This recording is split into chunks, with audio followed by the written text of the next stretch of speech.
Woo, uh, sound alert? Hang on. I have a theory. Yeah, that's why. Okay.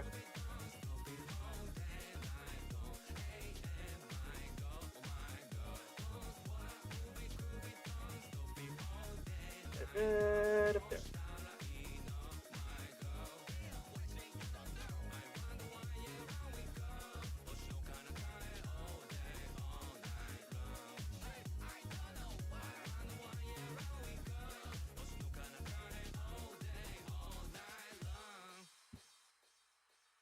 Turn this down just a little bit. It's a little loud.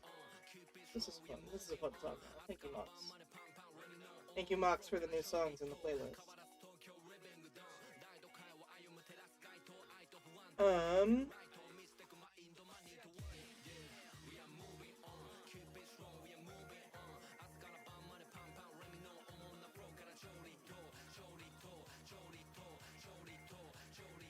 Trying to think. There's anything I'm missing. Oh, there's a. I forgot to share the link somewhere else. Hang on.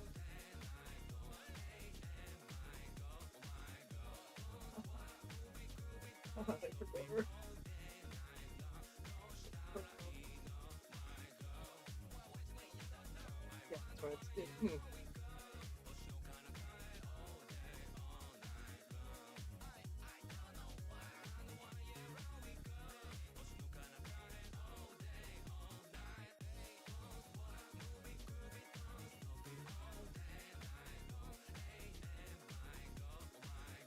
Um.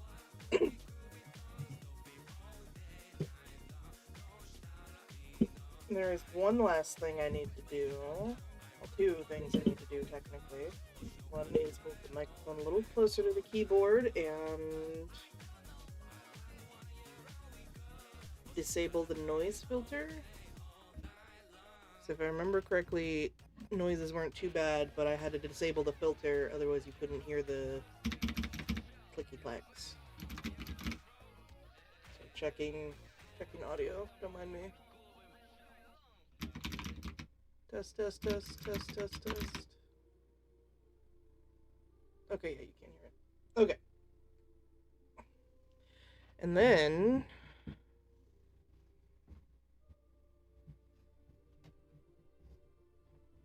if I can move my stream deck. Let me come over here. And we're already in it.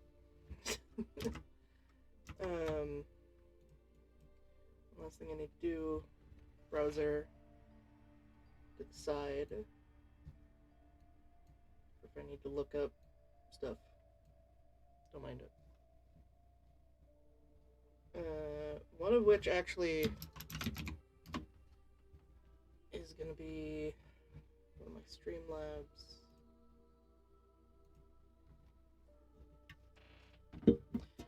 Because I think I have some of the commands for when we're doing writing stuff disabled right now. Also, Red Bull.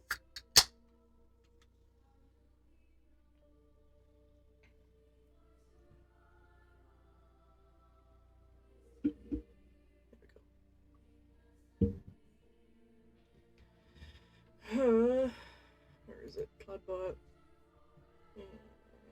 Commands. Yeah, there it is. So turn that on.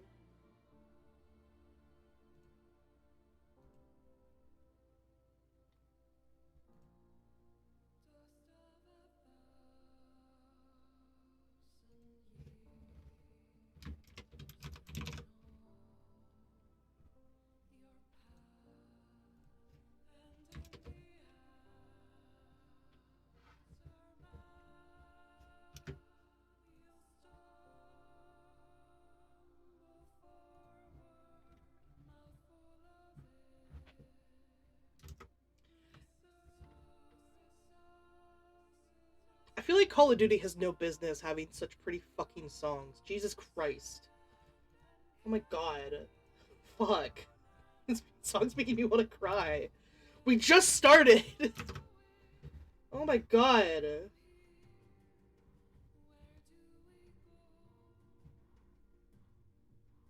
Jesus Christ.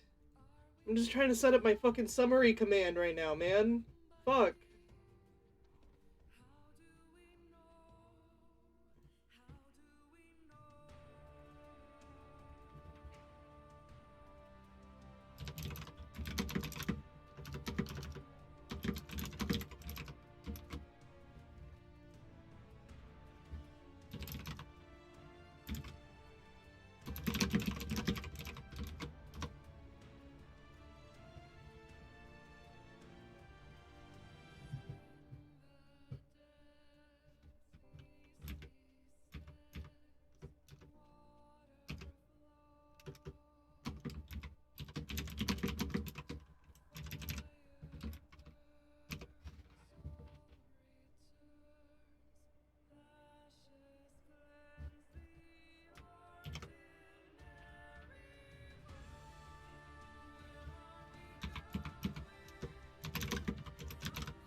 Get the feels, wolf boy. No!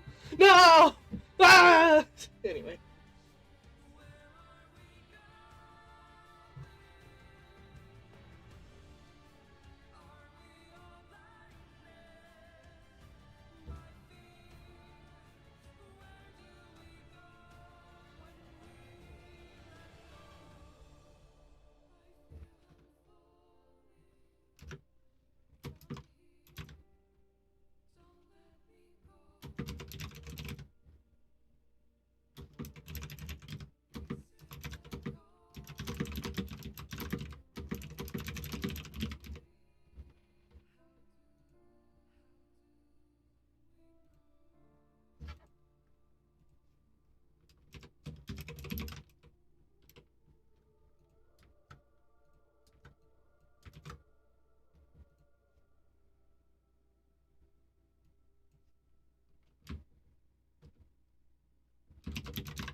Alright.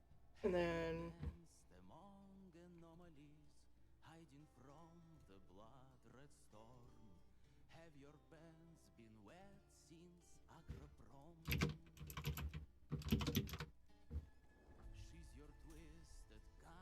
Oh!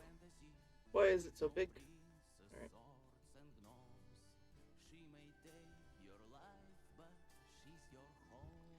Alright. We have something else. Which is gonna be... Why is it not listed?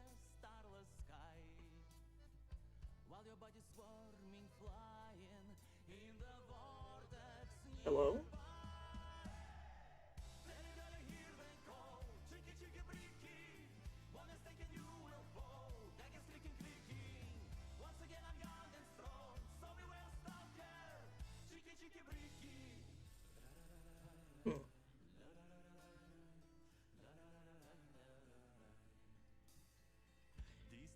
Why are you not getting picked up?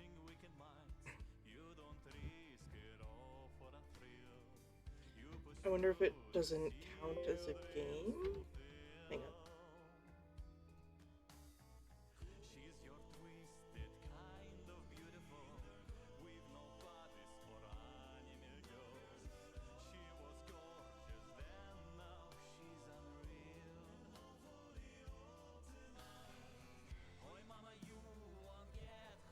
Window capture might work.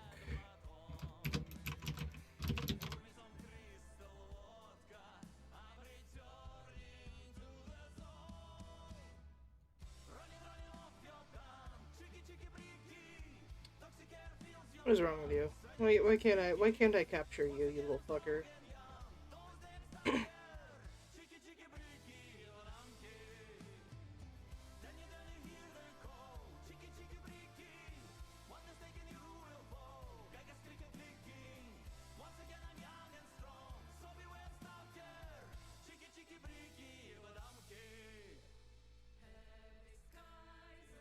Okay, well, I was gonna have a little bongo cat that was gonna be doing its thing while I was typing, but I guess I can't fucking do that now, so that's fine. It's really not that important. Um, as for the bongo cat program that is open, go to sleep. Go to sleep, go to sleep, go to sleep, go to sleep, go to sleep, go to sleep. Okay.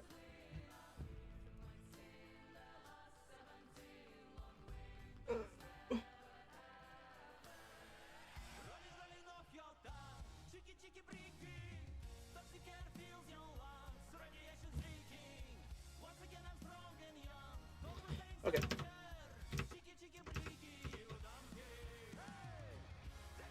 So, there's one last thing I need to get really quick. Uh, I'll be right back. Give me 5 seconds. I'll update in the window.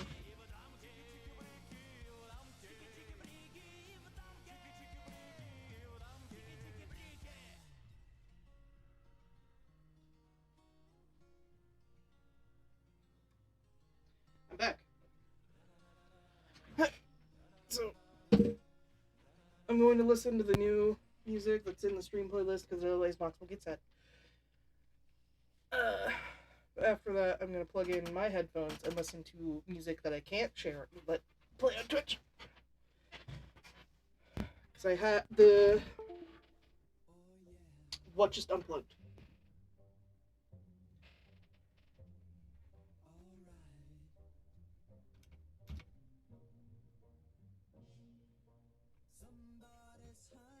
Hello?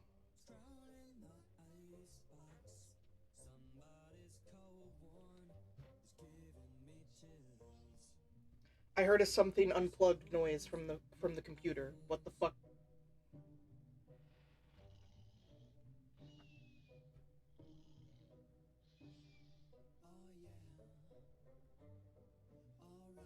I don't understand. Anyways, rating time.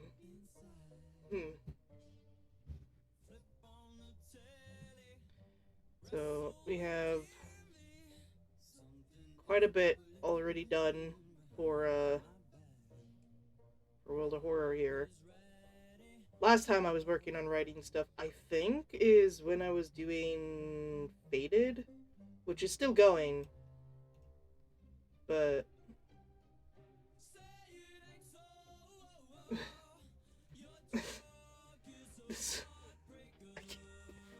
I feel like I can't talk with this fucking music. Oh my god. Okay, anyways, I'm just gonna turn it down my headphones. um anyway. Jesus Christ.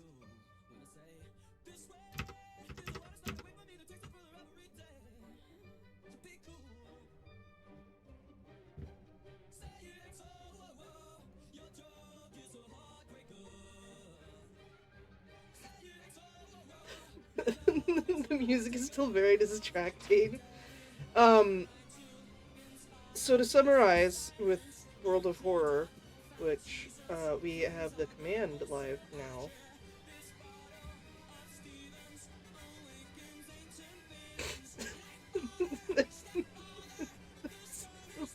Thank you, Neil Cicero. Jesus fuck. um,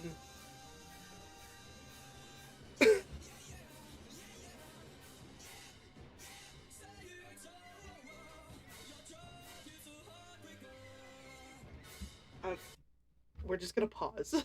We're gonna fucking pause for a goddamn fucking second.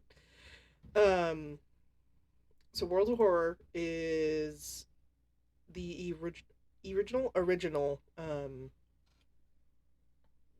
the original tabletop game that I first played when we first got into tabletop stuff with the Poor Chem crew. This is before we were even the Poor Chem crew. Um, it was both the first tabletop anything that both me and Chalk had played. Um, and it's always had like a very, very soft spot in our hearts for this first campaign, mostly because we care a lot about the characters. I'm just gonna, yeah.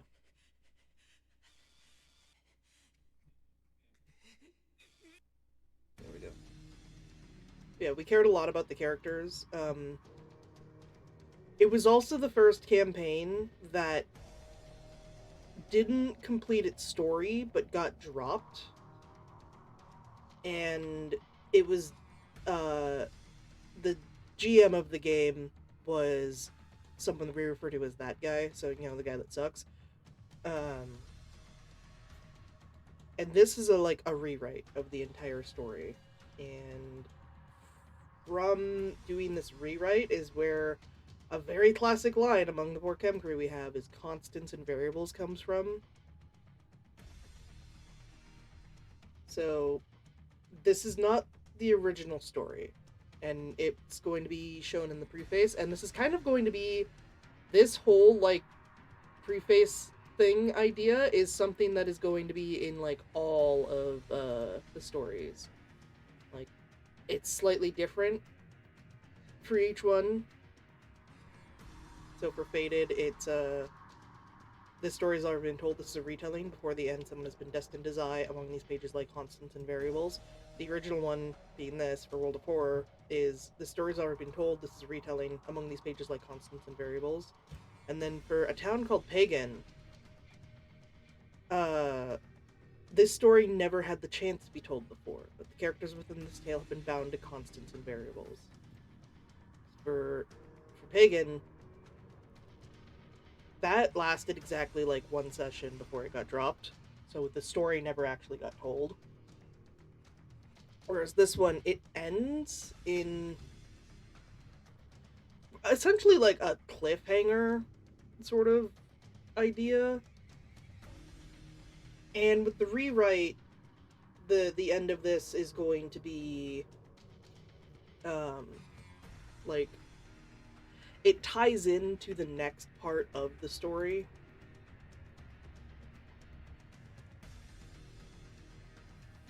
Rather than it's just like, well, it ended, and the DM says that all of our characters died and we could just go fuck ourselves. I didn't fucking accept that.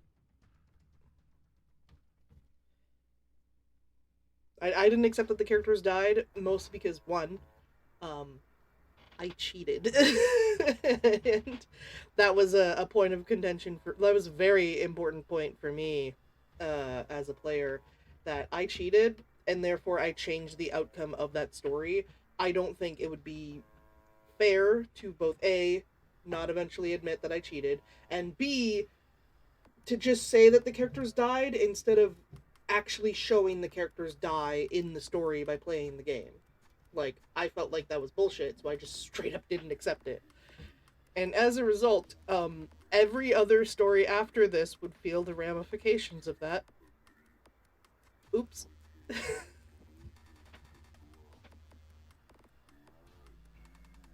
So,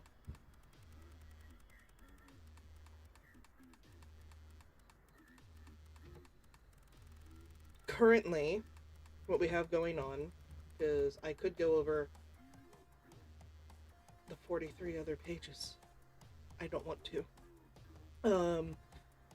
Currently, we have the characters Karen, Jack, Diego, Esteban, and Ash in De Las Flores. The thing about De Las Flores is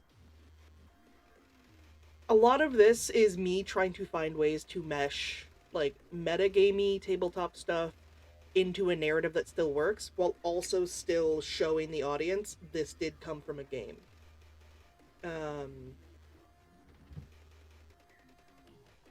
Because this is just script work for a comic, and in the margins that are outside of the panels is where a lot of not direct narrative stuff happens. Like, this is where you'll see dice rolls, this is where you'll see like stats of things, and also where you'll see the Eldritch Horrors. They're kind of just lurking in the margins around the comic panels.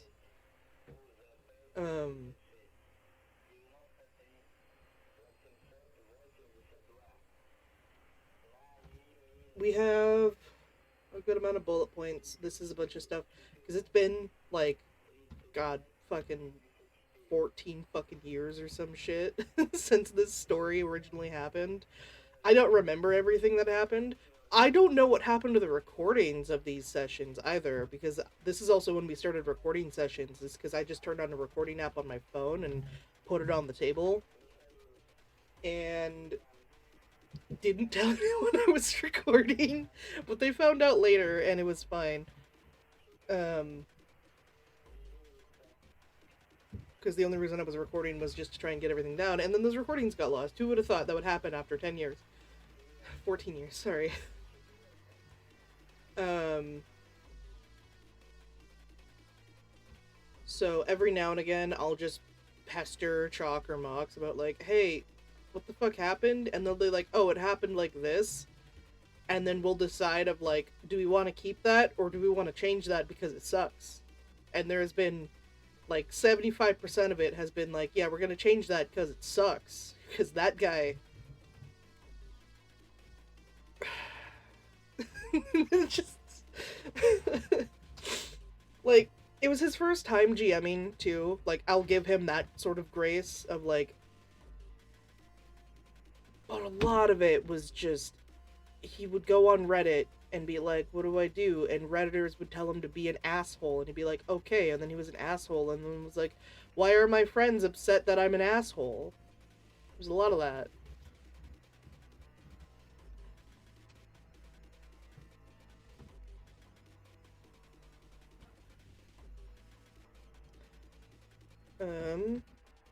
And then the way I format this is a little wonky, but it's whatever. It's mostly these are notes for me for when I get to making it as an actual comic. Things are separated out to pages, and they're also separated out through chapters, which are not quite gonna be like volumes for like a comic or a manga or whatever the fuck. It's mostly just separated out to like the areas that they're kept in. But currently, we are on chapter 7, which is where De Los Flores is. And I had already gotten through the coyote fight, but we're gonna be coming up on a fight with an imp. So the characters had an encounter with like some coyotes that were like not right and influenced by like some eldritch horrors or whatever the fuck. Now they're going to have to deal with a fight that has to do with magic. And none of us remember what was in this basement that the characters went into, aside from they fought an imp. It burned off Jack's hair. So we're gonna have the fun task of figuring this shit out.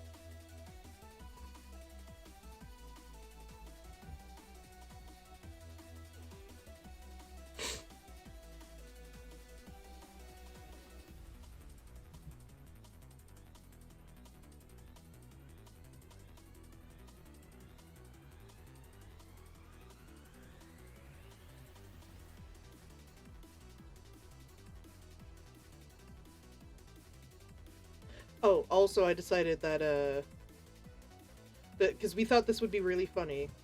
So, World of Horror came before a town called Pagan. Like, in terms of like the stories we were making. But we also thought it would be really funny since a town called Pagan takes place in the 1920s and World of Horror takes place in the 1940s. What if they were the same world?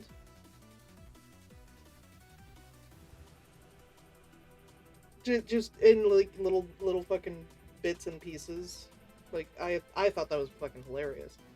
So we're currently having them in like a very weird other space that is this basement.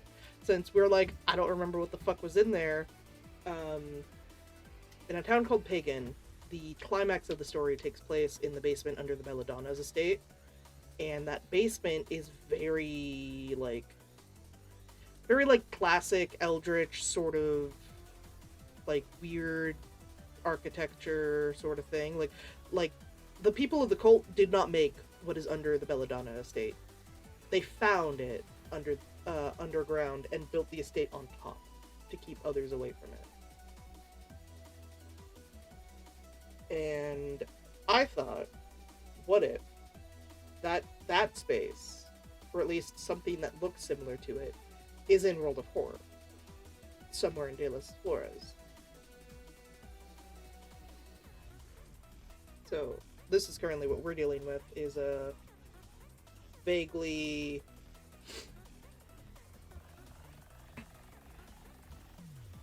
but it's like a sort of gothic like architecture is what I'm picturing,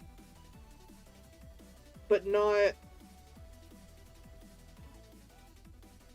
I'm trying to find the words. I don't remember. I'm just gonna get to work. Fuck you.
Wolf boy, hello, great. Hello.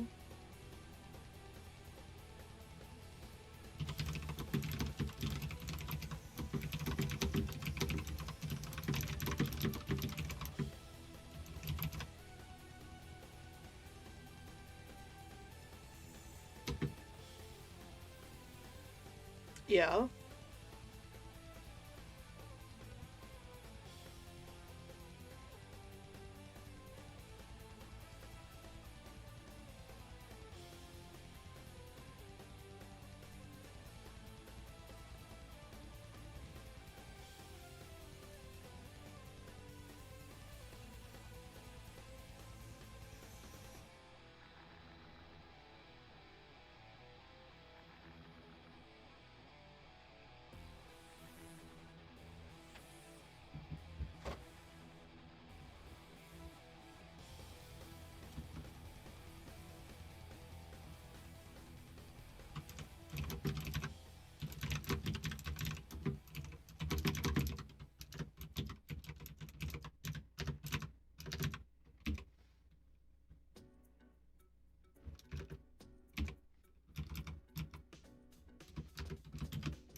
Go into my room.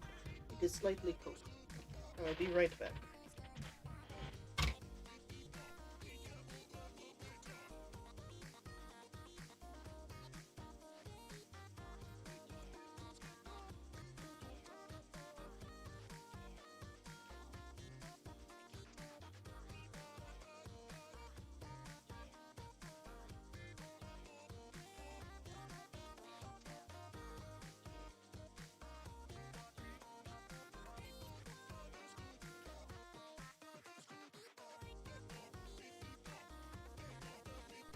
Piss? Why are you pissing?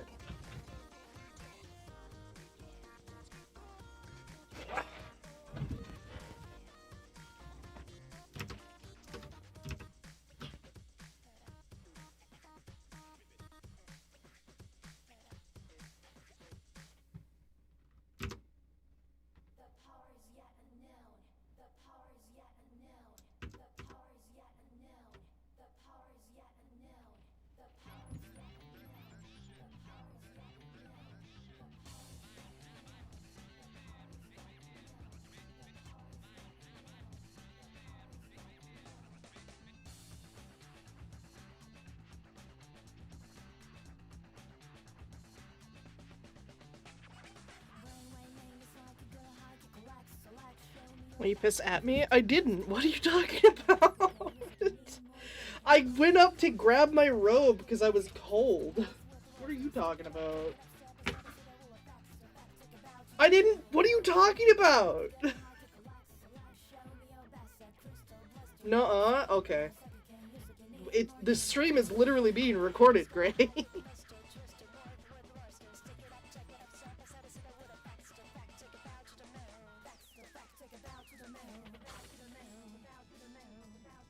I didn't hear why you left, so I assumed piss. That's your own problem! You're the one assuming piss here! You assumed the position, so, therefore...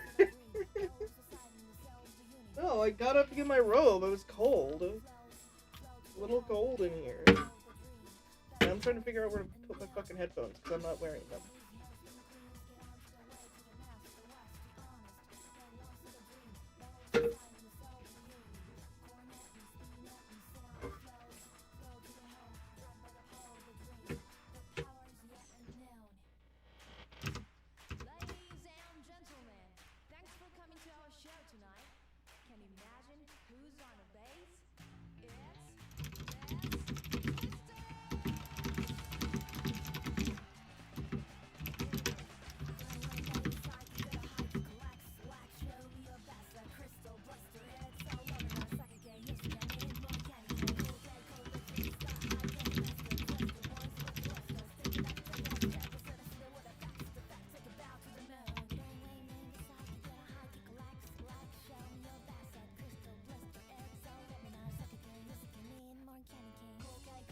What, Gray? I was straight up just not even looking on that side of the fucking screen. What? What do you want? Love you? You too, Gray. Little fucker.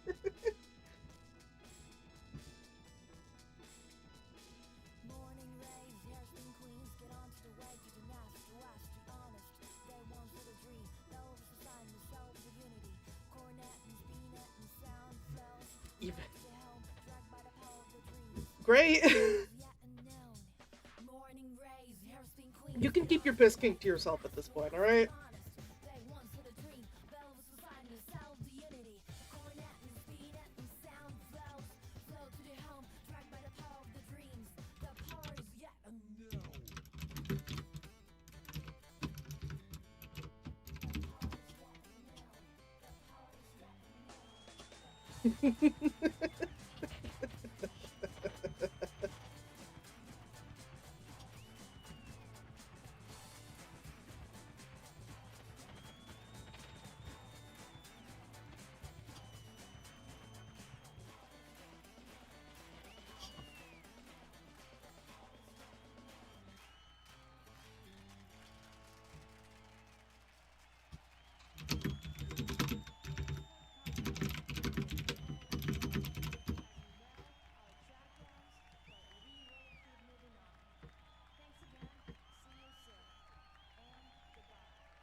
Gray, if it burns when you piss, you might need to see a doctor about that.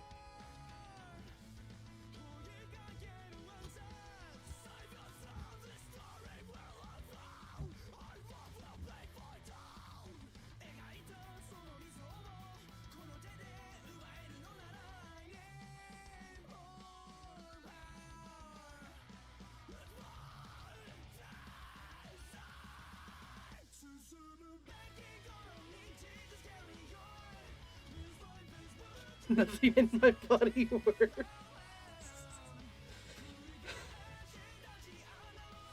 My fault. My fault. My fault. My bad. My bad. I should, you know, I really should have. My fault.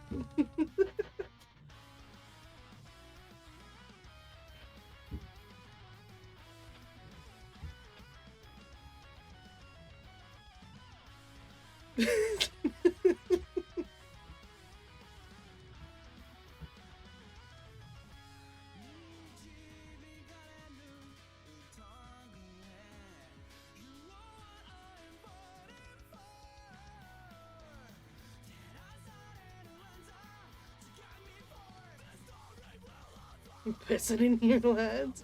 Gray is. Gray's pissing all over the place. I think she has a problem.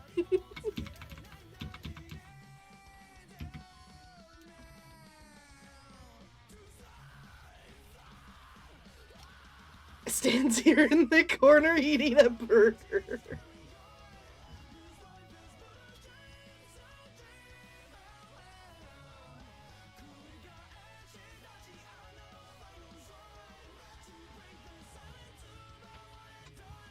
Chalk, actually, since you're here, what the fuck was the wrench upgrade?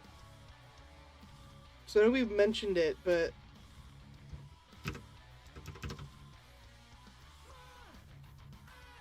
Yeah, I know we mentioned it, but I don't actually remember what the wrench upgrade was. Oh my god.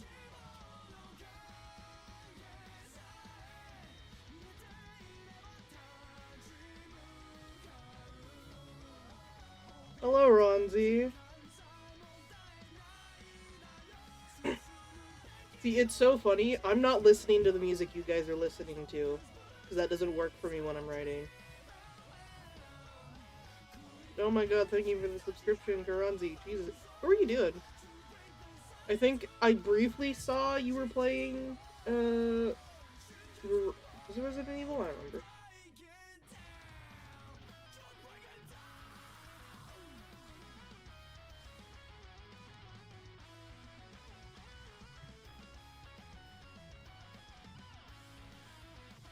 Gray, I'm unpinning your piss.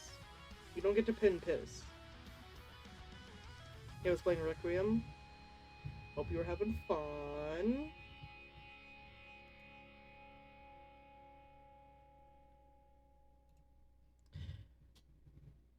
From the way Gray was talking about it, it sounds like the storm hasn't arrived yet?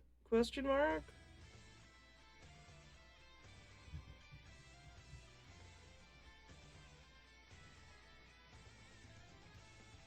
Oh no. Gray, is that why you keep talking about piss? Because you're gonna get pissed on by the weather? The upgrade was like a battery and some wires, and that made the wrench do a bit more shock damage. Okay. Shock damage. Anyways.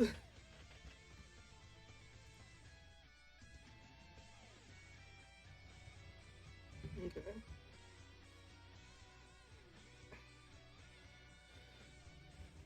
So are you saying you pissed through the clouds? It's not my piss. You want it to be my piss, don't you, Gray? You little fucking... New bit. New bit. New bit. I was gonna get mean. New bit.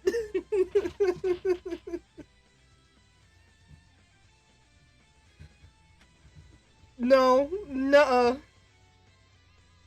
No, new bit. Gray, I am vetoing this bit. New fucking bit. Right fucking now. I swear to God. Oh, Jesus Christ. Well, what a time for lunch. I hope you're enjoying your lunch, Mox. I'll see you in 6 hours when you're off. Barker. I ate a bowl of cereal, and I might have another bowl of cereal when I go on break. Whenever that will be.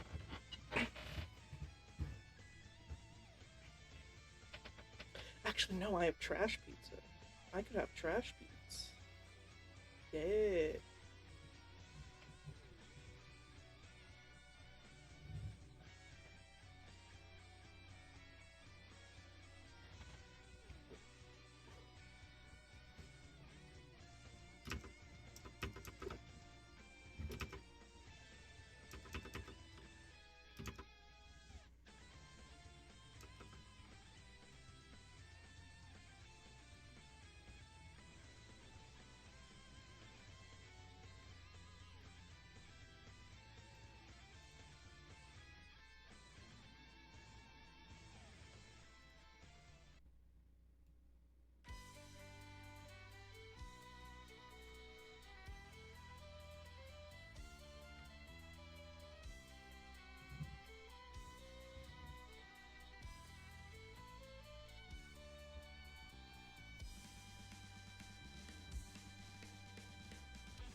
Oh no, okay, alright. I have to put my headphones back on to listen to this clip. I'm just getting distracted looking at Discord messages talking about other things. Yeah, let's fucking...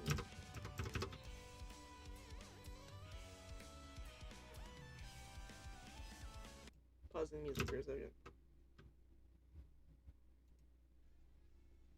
Oh no. Gray, is that why you keep talking about piss? Because you're gonna get pissed on by the weather? If grid was like a battery and some wires, and that made the wrench do a bit more shock damage. Okay. Shock damage. Anyways. Okay.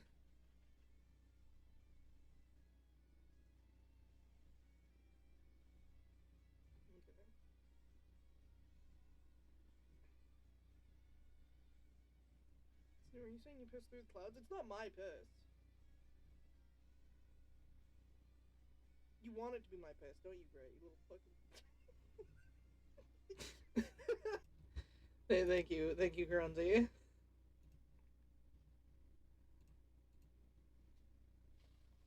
Alright.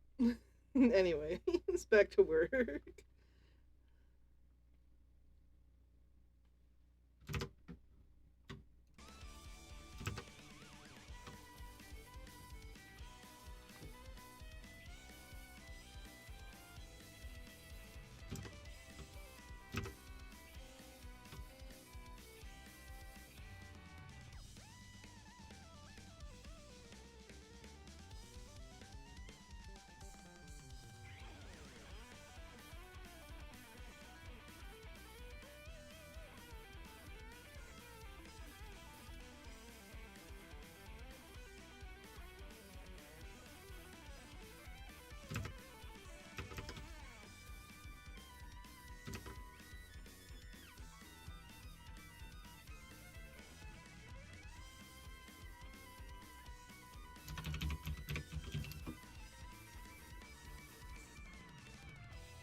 Anything to help you, friends.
Chalk, stupid question.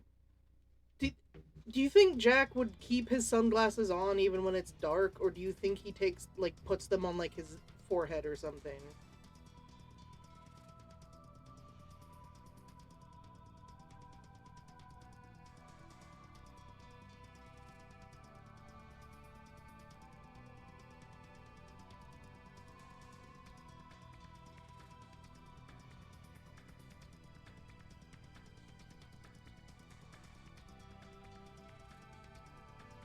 I don't know who Jack is, I have no idea. Well, I'm not talking to you, I'm talking to Chalk. Jack is Chalk's character.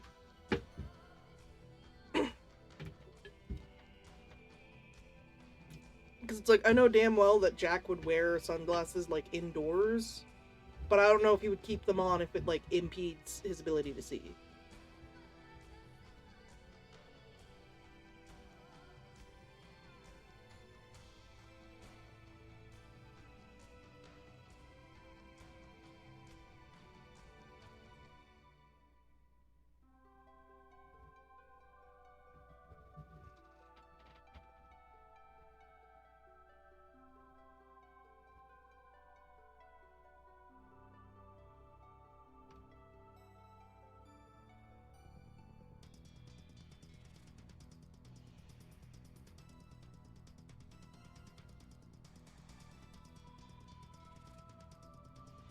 And he wears them, but lets them sit low to look over the top, like a disappointed library. Okay.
And it's like, well, hey, I mean, if you need a question answered, got it. Currently, I'm just occasionally like zoning out into the void of the fucking the document and trying to think of like what else I'm gonna have these fuckers deal with before the imp fight.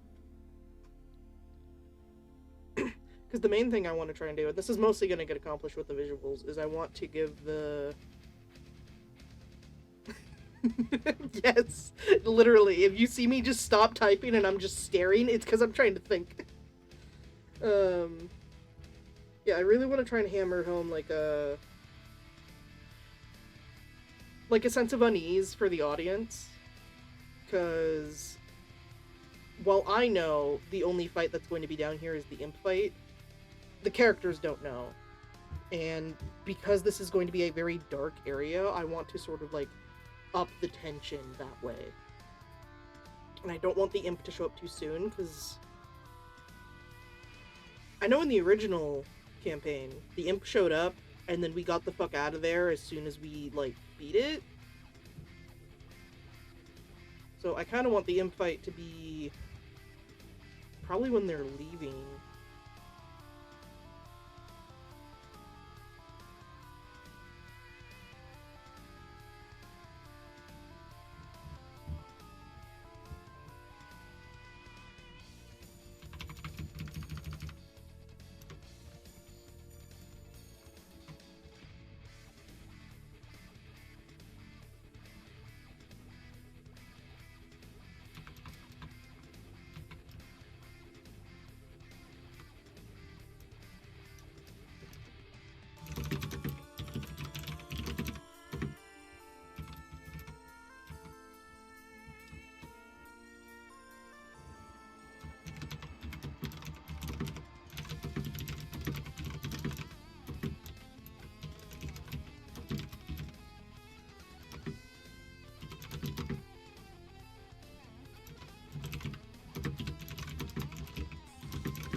Have a good night, Ronzi.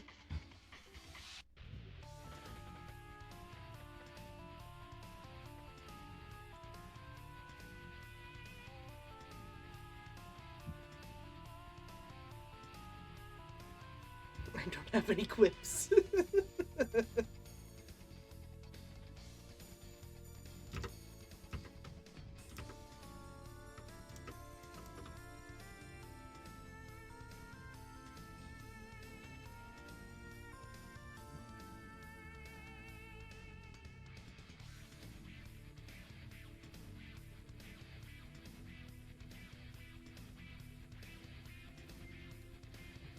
You could say you pissed away all your quips.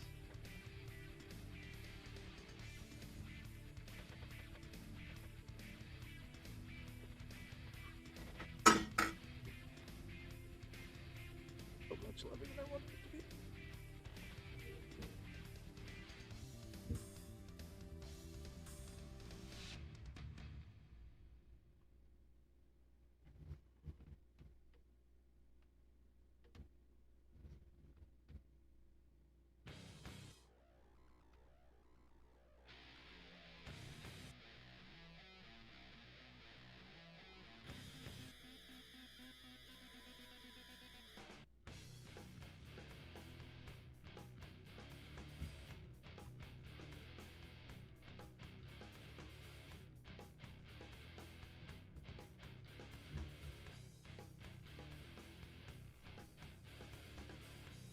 Sorry, I'm also looking at Discord. We're playing Dollies a little bit. I'm just sitting here kicking my feet.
Oh.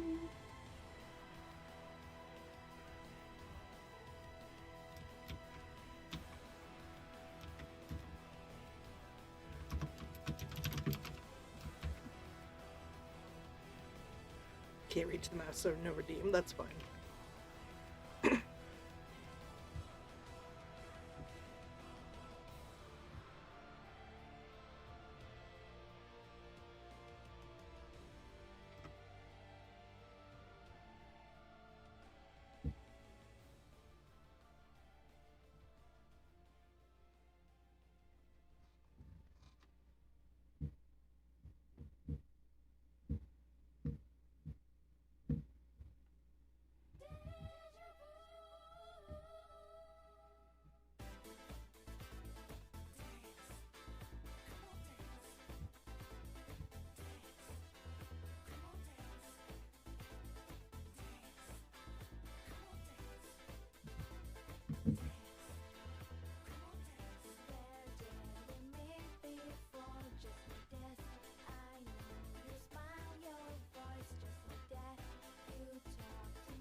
gonna skip ahead to the fight.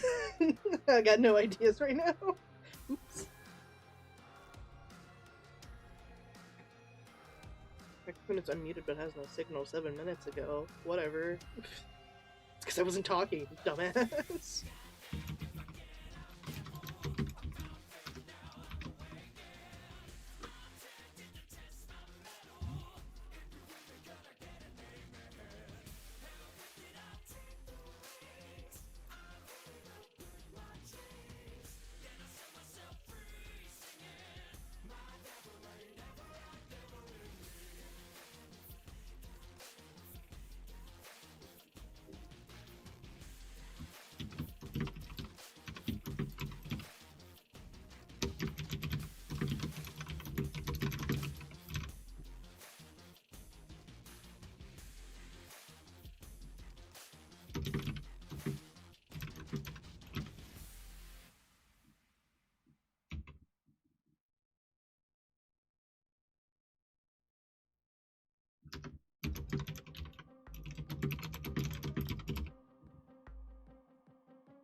Cranberry, raspberry, sparkling water, very tasty.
I was about to show the Nemesis character sheet because I was gonna figure out a stat roll, and then I realized I don't think I can show that because it has the Vitruvian Man on it. So never mind. I'll pull that up on the side, I guess.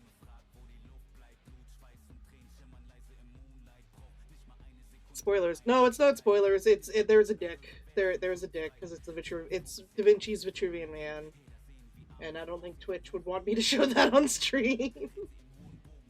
I want the dick. Too bad.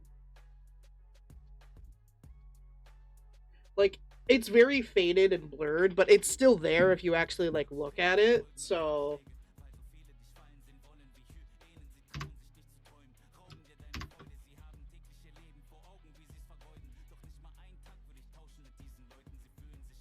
Please? Okay. Like, this is a PDF file, so I have to...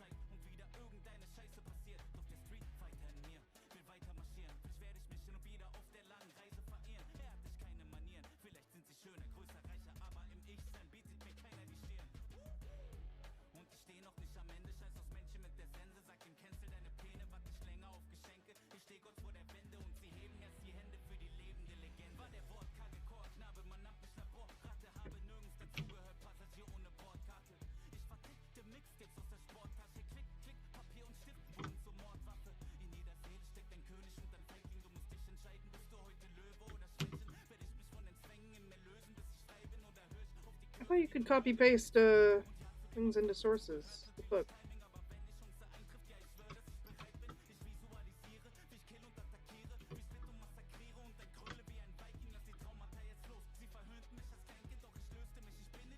Screenshot be better? Hang on. We're just gonna do this.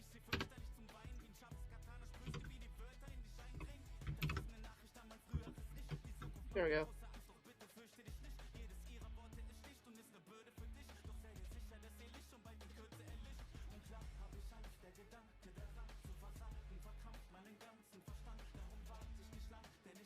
Anyway, this is the Nemesis character sheet. Yes, I censored out the dick. So what is that?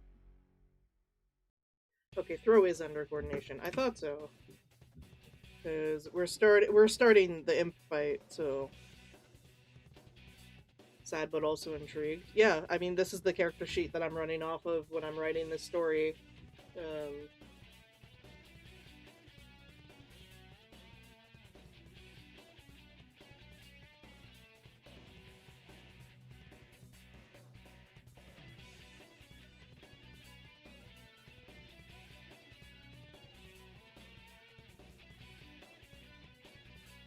So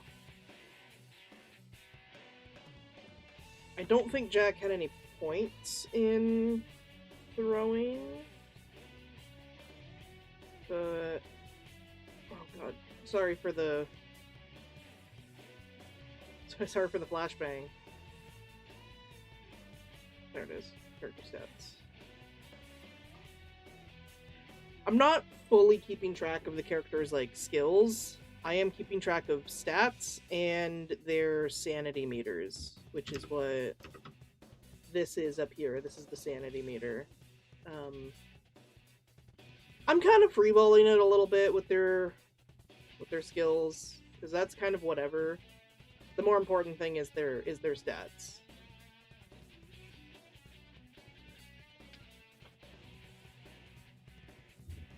Because it's like, you don't ever really get to see a character's full character sheet in any of these stories, but you'll get to see like the results of rolls, if that makes sense. And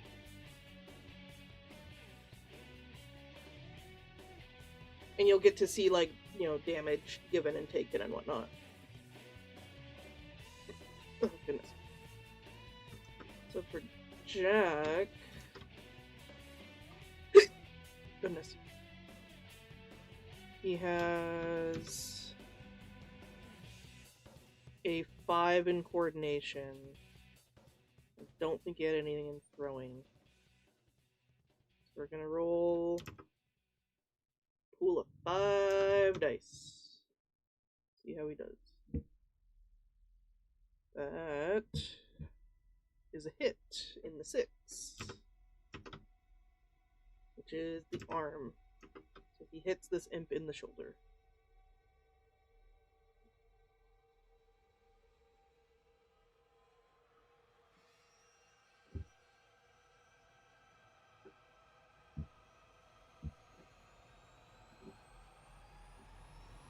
If my phone would like to... Nope. It doesn't want to do anything. That's fine.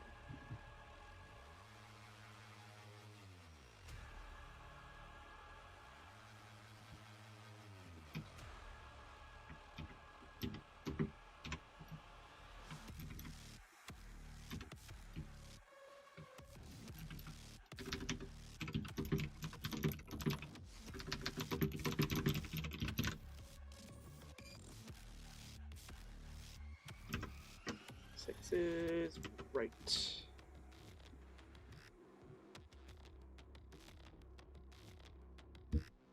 Wow, my phone does not want to load the stream all of a sudden.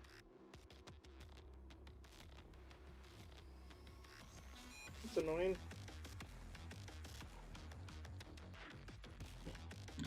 Okay, so we're also gonna move over to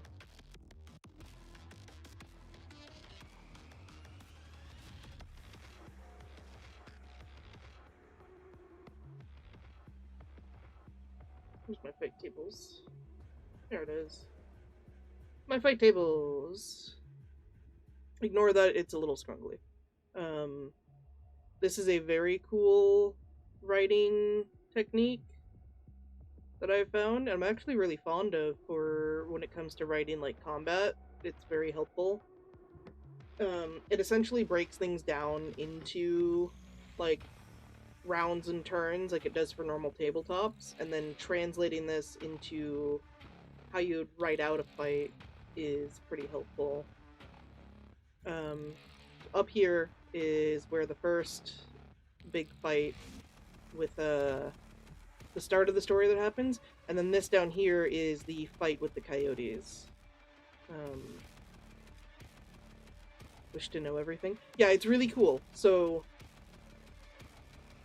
how I've done it is the different rows are going to be your combatants, and then the columns are essentially like the different rounds of combat, and you can go through what everyone is doing for every single round of combat.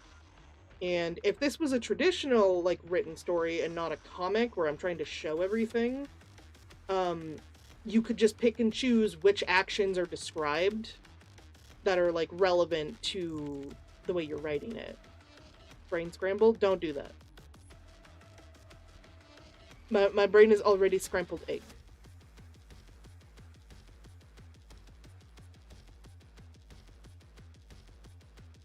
We busy.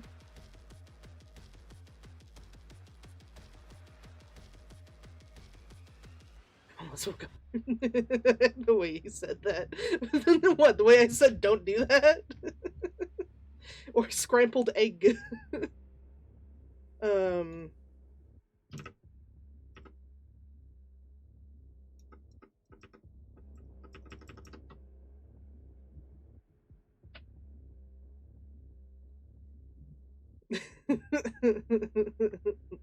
Brain turned into scrambled eggs. It's true. It's true. My brain is scrambled eggs. So we need to figure out initiatives for everybody. Oh my god, what is wrong with my... What is wrong with my stream on my phone? What happened? That's horrid.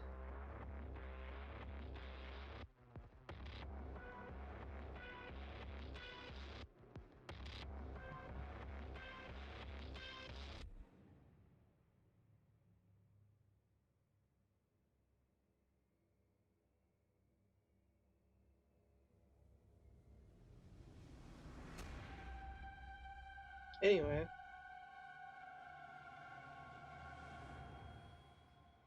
Okay, did it calm down? Is it finally fine? No? Maybe. Put you down over there. Calm down.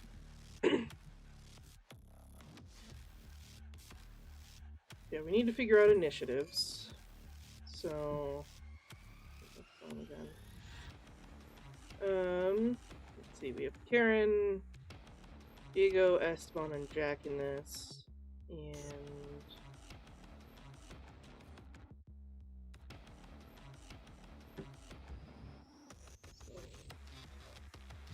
Karen gets Karen rolled a 4 plus 3.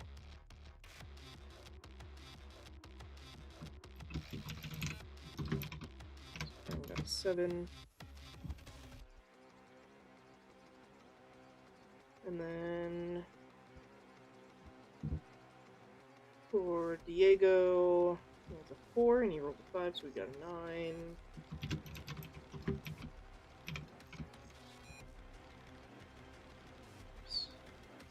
And then Esteban has a 4 and he rolled a 9. Jesus, so we got a 13.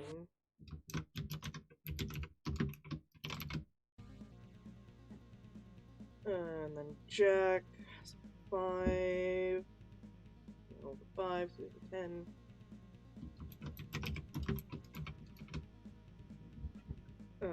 And then the imp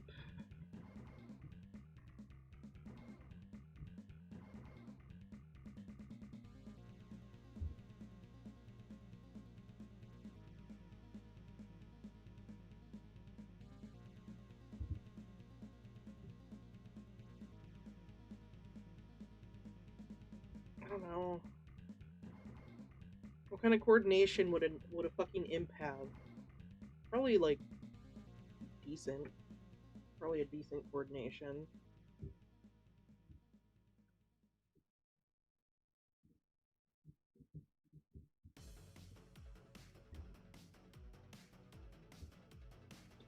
I guess would also trigger an unnatural, because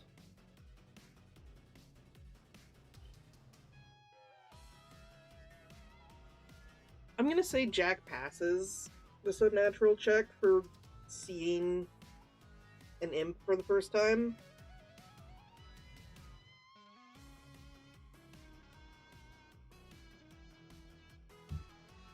Let's see. Unnatural uses mind. There's a 5 dice pool. Oh, well, fucking on the first fucking attempt.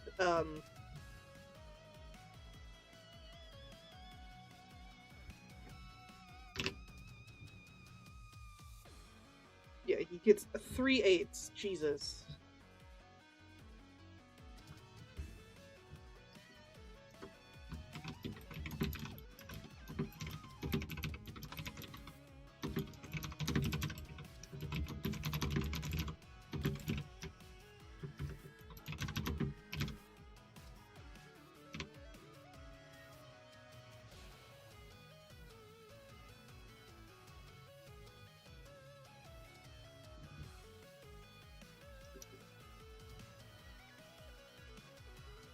Jack Pass is good for him.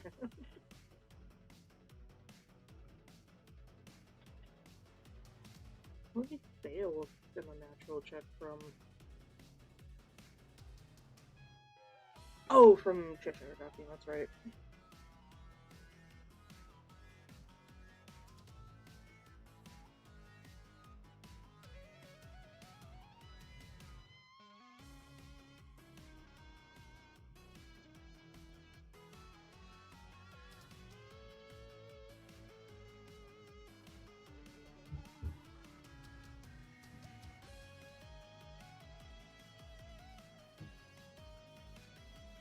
Okay. Now, the imp initiative. They rolled an 8. I feel like the imp would probably have maybe like a 4, like higher than average coordination. Oh yeah, stats and nemesis are also, it's much lower than like typical D&D stuff as well. So 5 is like peak human performance, and then a 4 is like above average to professional sort of thing. 3 is average, 2 is below average, 1 is barely anything. And that's just for stats. Skills are different. So we rolled an 8, so I'm gonna say he's a 4, so he's a 12.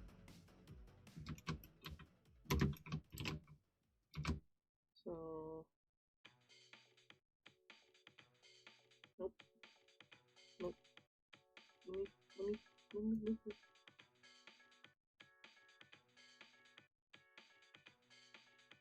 Esteban, Imp, Jack, Diego.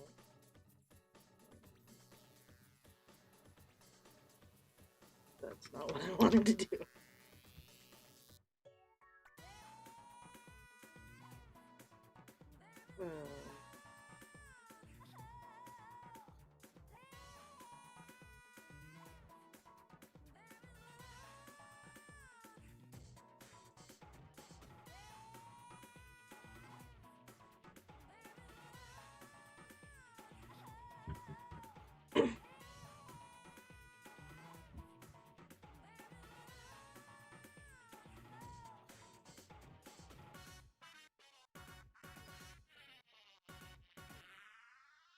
I don't know if Diego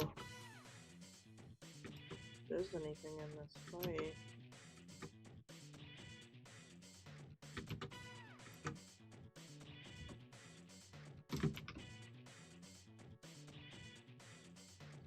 Snu, how close can your avatar get to the screen?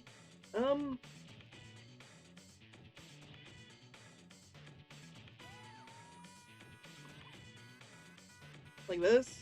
I can do this. I can't really physically move closer to the screen. Alright, that's all you wanted?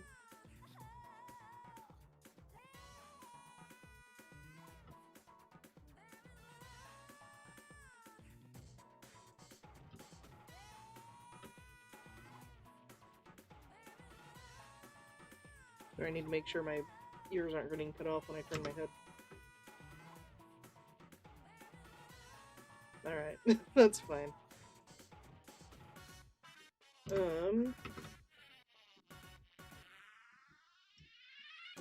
Sniper rifle, Empire sword.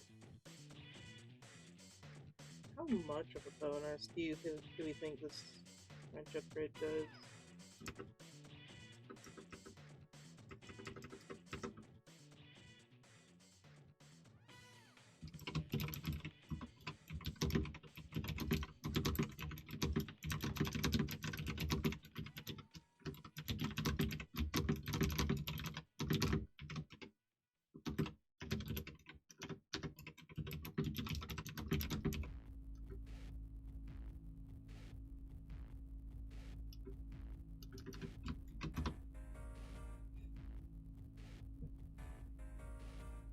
I'm gonna say until Chalk tells me otherwise, we'll just say +1 Chalk.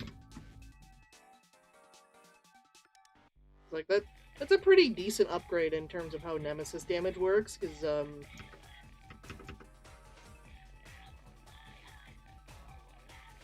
So, to briefly explain Nemesis damage. There are 2 damage types. There is one which is called, there is shock damage, and then there is killing damage. Let's see if Medibank... Yeah, it will. So there is shock damage and killing damage. And shock damage is represented by just putting a line through these dots.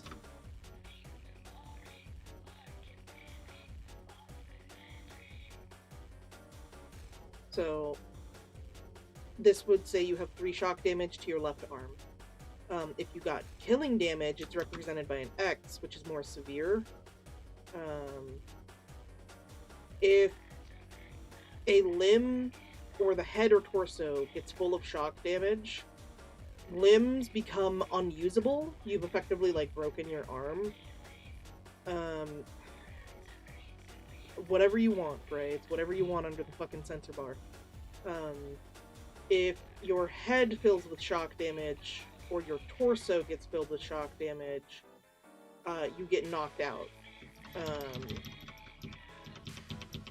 If a limb gets full of killing damage, it gets destroyed. You essentially lose that limb. If your torso or your head get full of killing damage, you die. You can potentially live without a limb. You could potentially live without any of your limbs. But these areas are where all the important bits are, and you can't live without those.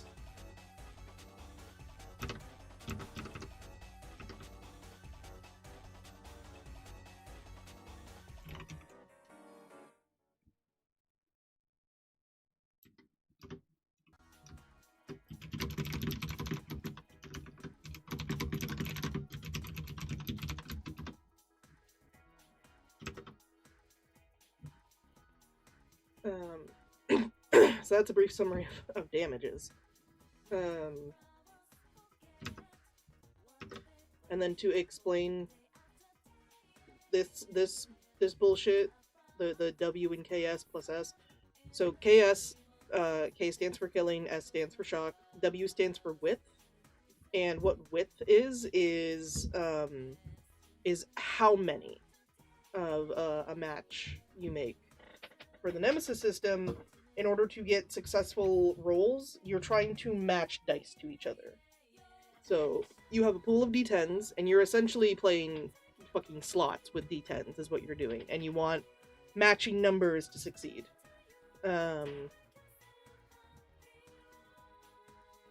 So if, say, for example, Jack hits this imp with his wrench, and we're just going to go with like the roll we got earlier of he got 2 6s, which is going to be in the right arm.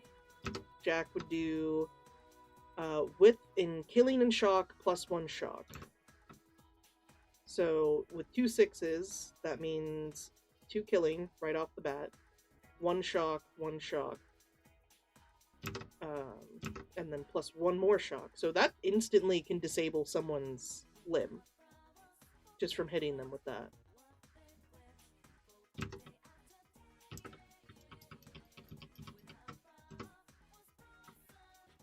Whereas if we have something like Esteban's vampire sword, which is a fucking stupid ass weapon that never should have been able to go into player hands, but we had it anyway, and it is a very significant thing, so I'm not just getting rid of it.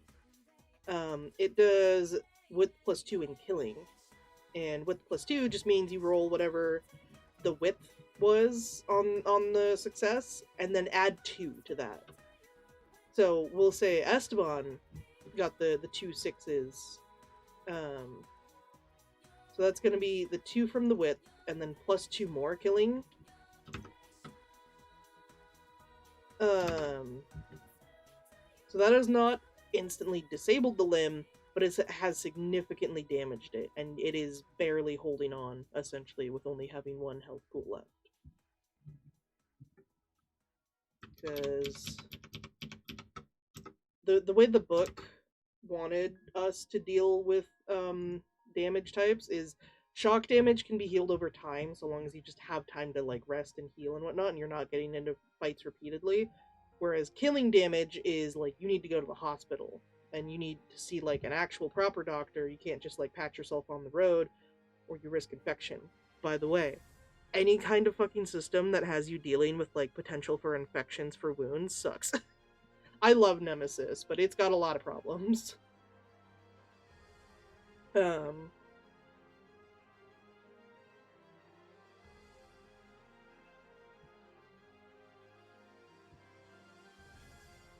True Fantasy Swords that add with. It's specifically because this was like a vampiric greatsword. Every time you dealt killing damage with it, you could heal 1 point of killing damage with the sword. So, because it was guaranteed to do killing damage, it was guaranteed to heal you so long as you hit.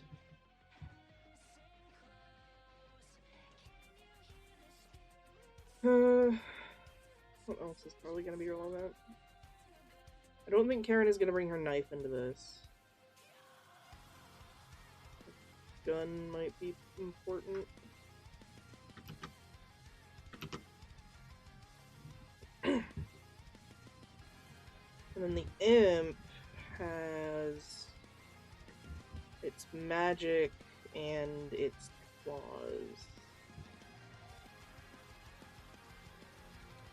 I don't actually know how magic works in Nemesis. I never had to deal with it, so we are pulling out the book.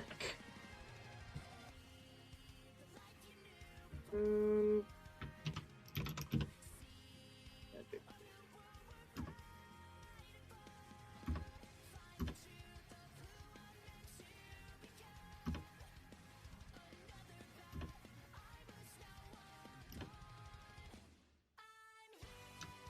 Okay.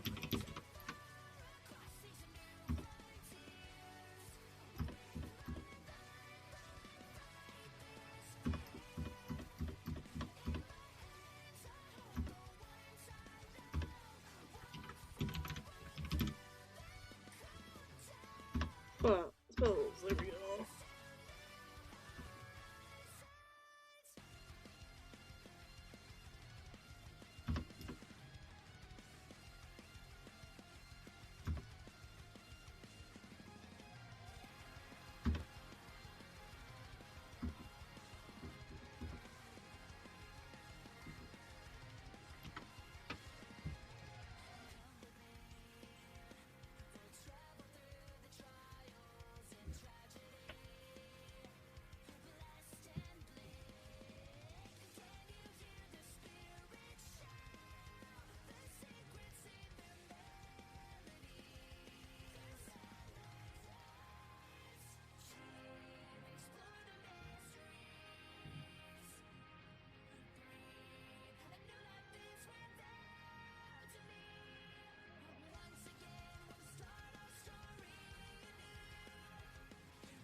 So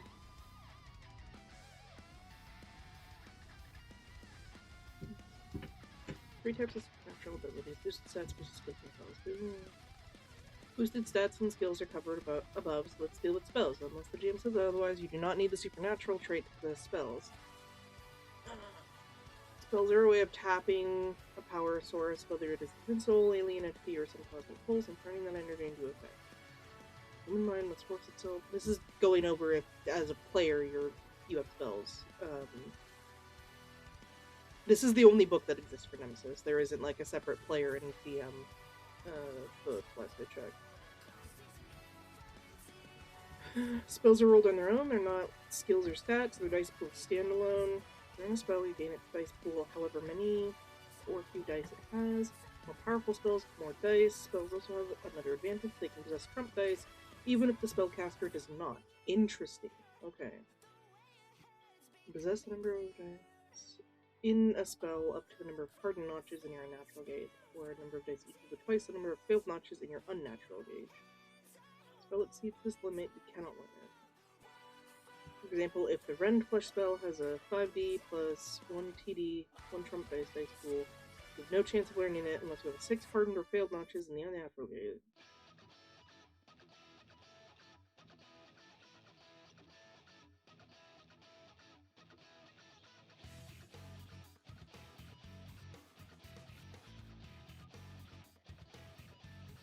Once it is learned, this dice pool does not change. Unlike a stat or skill, it cannot be advanced using normal character.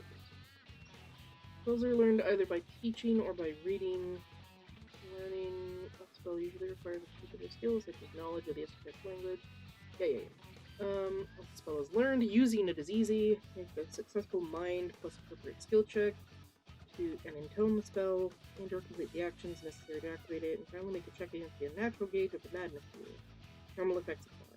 Some spells require other acts. These acts blood money. For additional effects against madness need to succeed. Failure indicates you could not complete the actions and therefore the spell fails. Some spells take 5 whip rounds. Take 5 minus whip rounds, seconds, hours, or days to time. So this imp is probably only going to use its lightning spell once.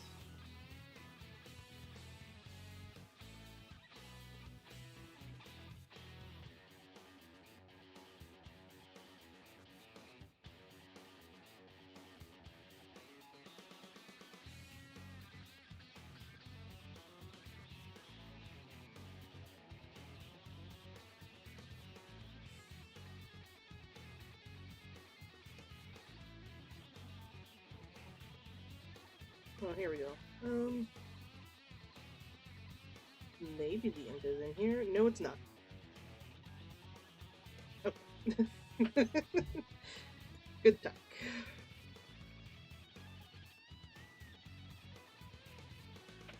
Alright. Whatever.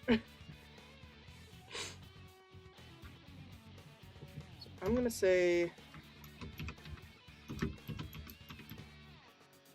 imp claws. I always imagine this as like a sort of small-ish thing. Like, I imagine this imp is only like 3 feet tall or something. It might do the same damage as those coyote bites with the whip and killing. And then lightning. Gosh, I don't know.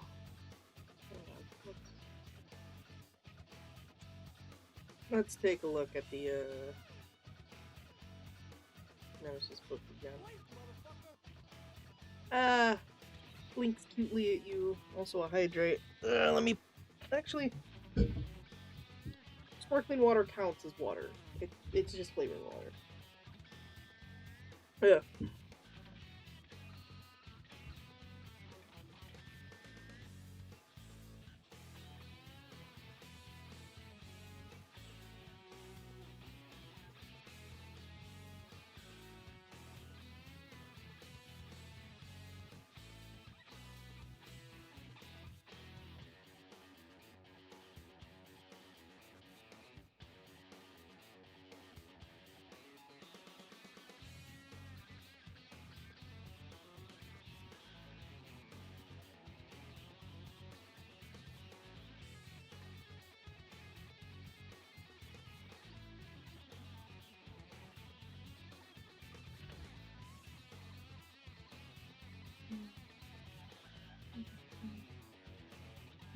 It doesn't have any examples. Hooray! Alright,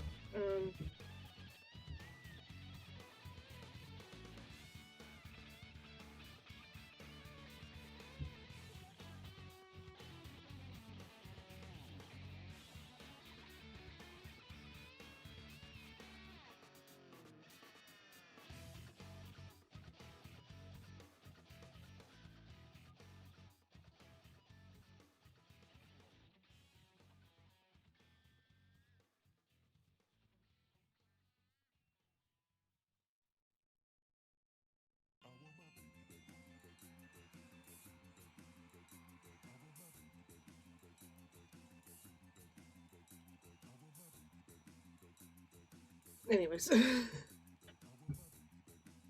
um...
find her.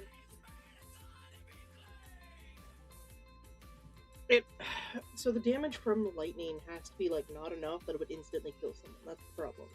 That's currently what we're doing, because I know for certain that this spell is going to hit Jack and it's going to burn his hair off. So it could be that this doesn't do a lot of damage, but it can hit everyone. That might be the alternative for this spell.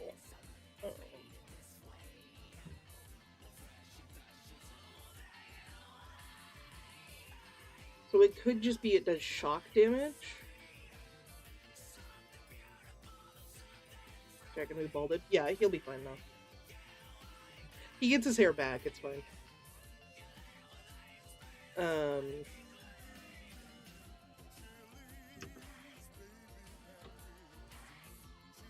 skipping this. It's hurting my brain. I'm also not sure how much of the Neil Cicerega music is allowed.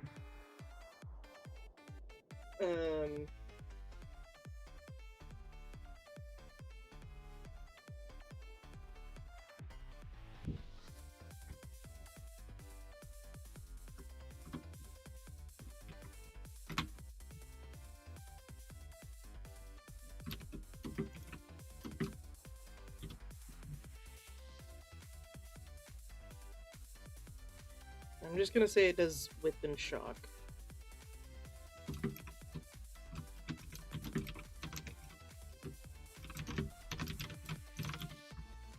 Hits multiple targets.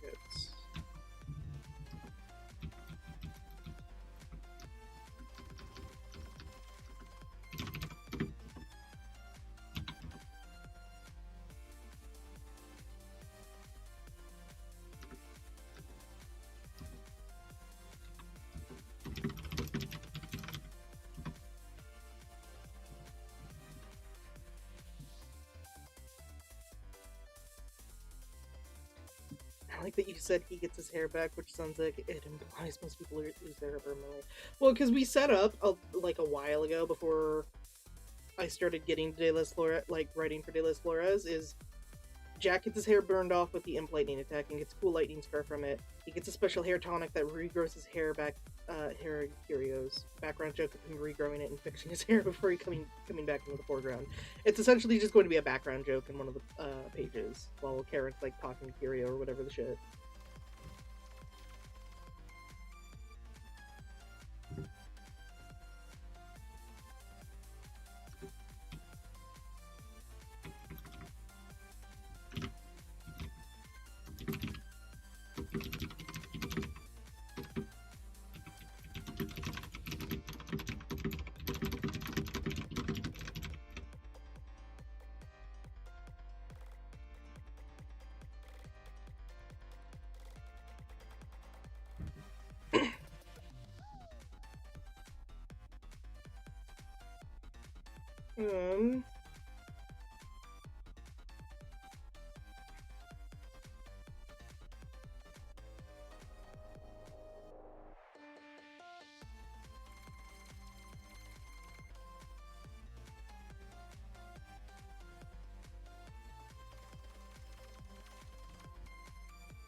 I don't think her knife will come up, but we'll just keep the damage there anyway since she has it.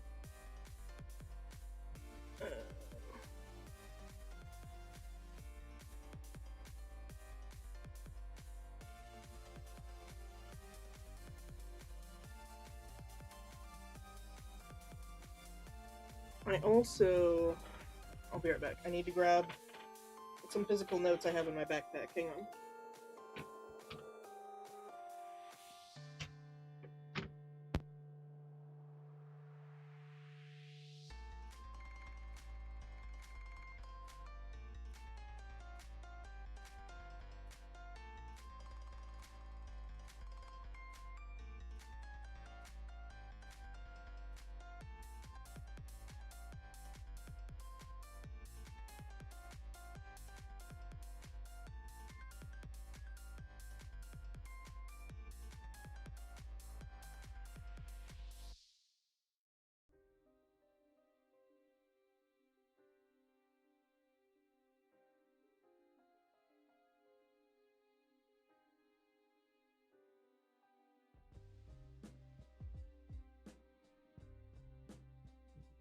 I return.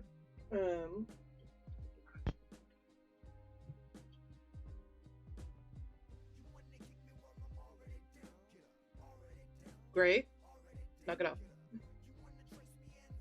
Bit's done. That bit is over.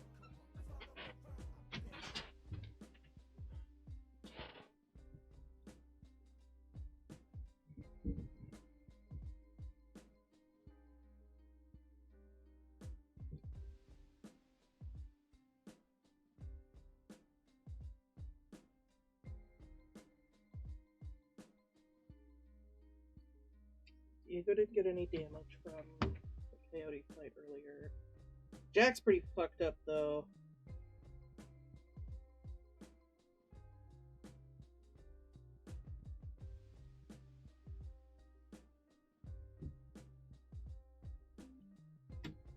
So I don't think this fight is going to be terribly long.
Jack's body. Agree. That's like... Where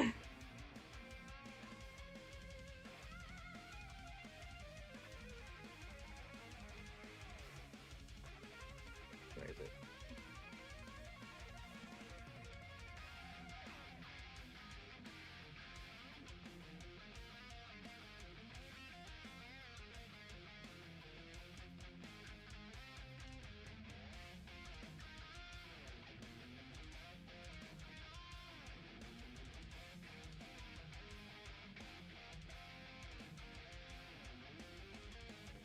is within shock for just like kissing feet. I might just say it's that.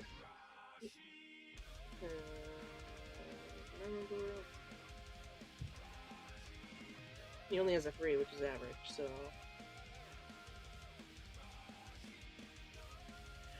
Yeah, he just does 2 shock damage to his arm.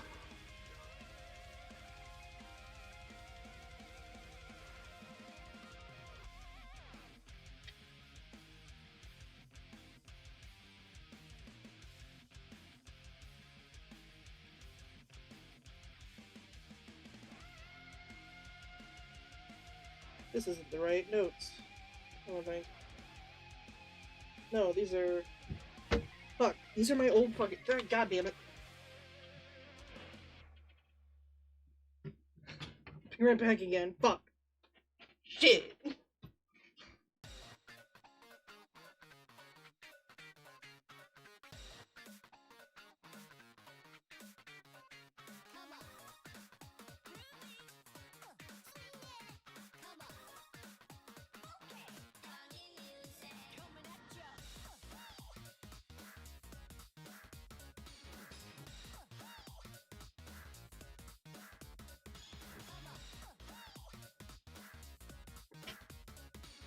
These are the right notes.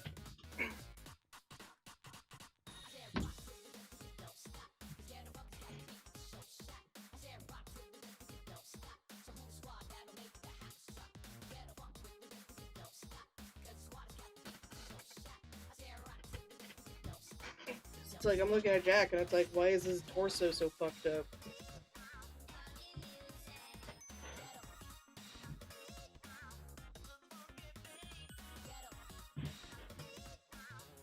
Why is his torso fucked up and his arm isn't damaged because he got shot in the arm earlier?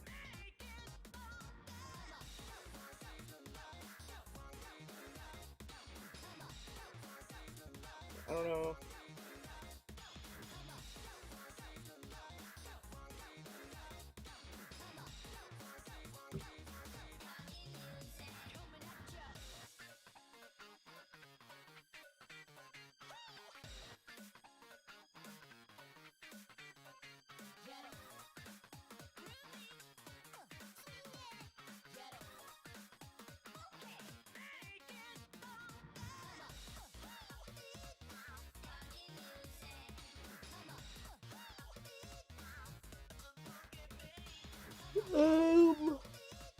Oh my god, goodness.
This imp also has wings and a tail, but I'm not gonna give it any extra health bubbles for those. It's just gonna share those with other parts of its body.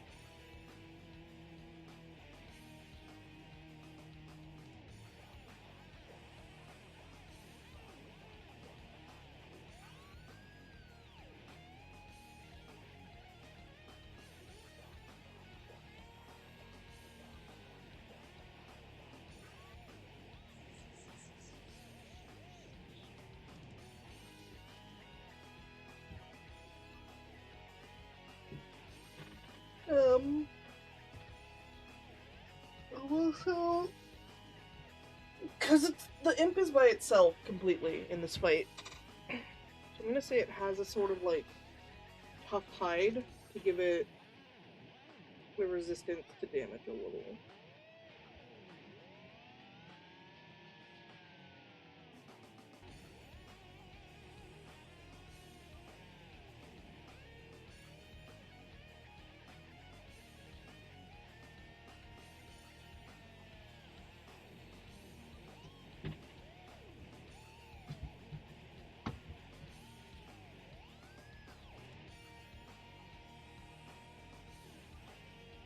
I'm gonna say it has a -1 to non-magical damage.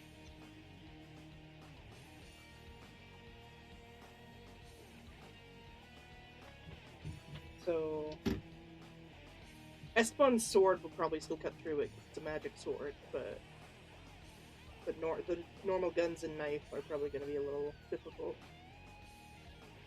Jury's out on the wrench since it's now electrocuting things.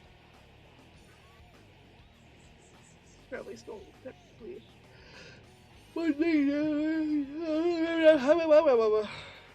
Keep going.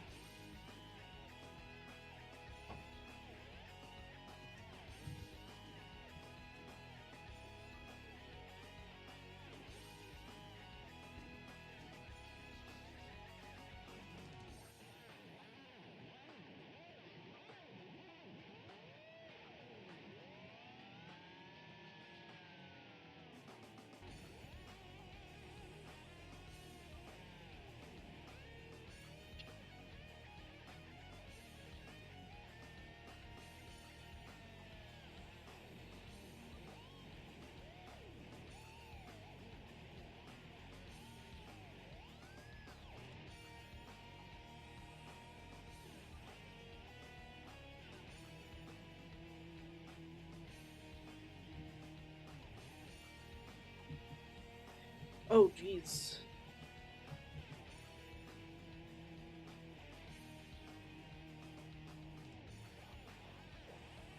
Hope you stay safe, Gray.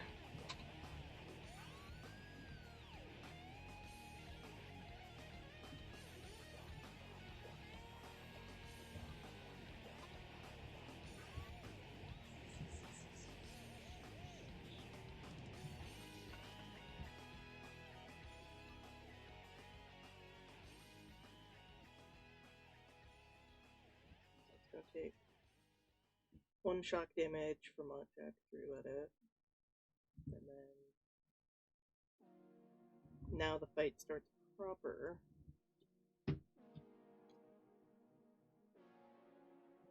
He goes on top of the wall.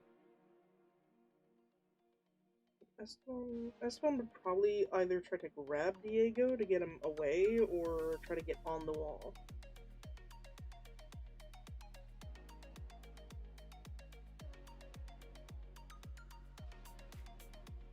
I'm gonna say S1 is prioritizing getting Diego away from it. So he is going to make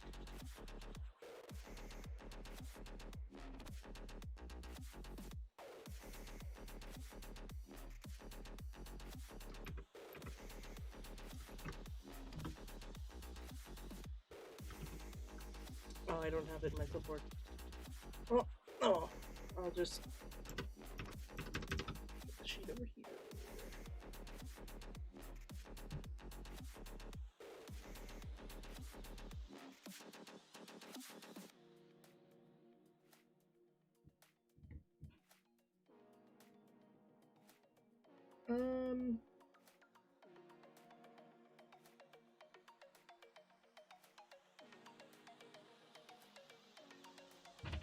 skill would this be?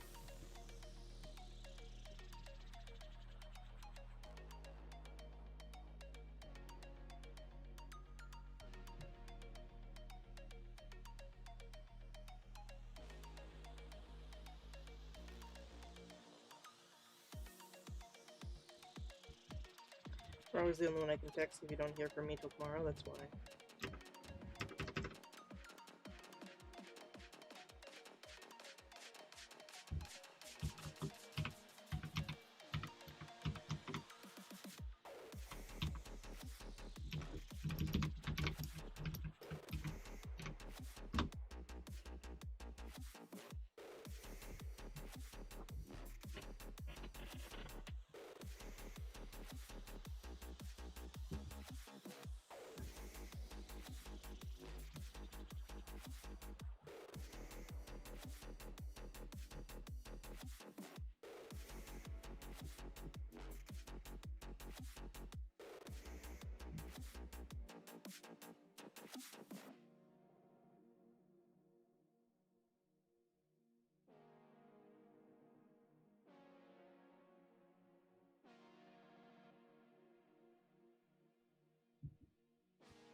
What do we think, chat?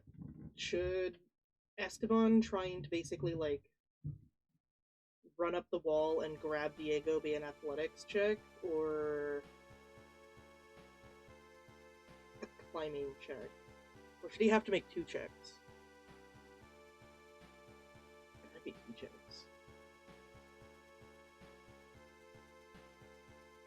Yeah, he might have to make 2 checks.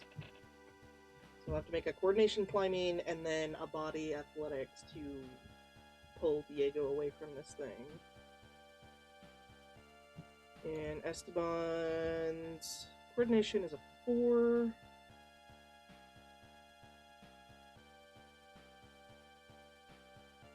He's a big guy. I don't think he put points into climbing, so I think he's just got his coordination to work with for the climb check. He got 2 5s. Okay, he did it.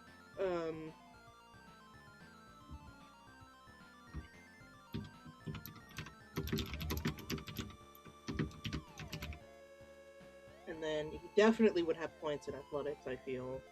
Because he's a big, strong boy.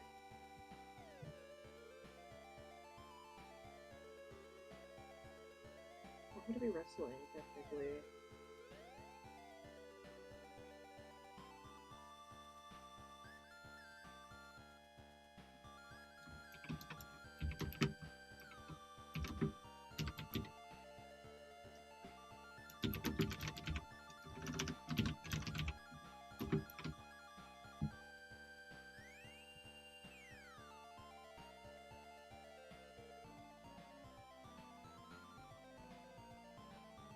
Could I technically spin this as brawling?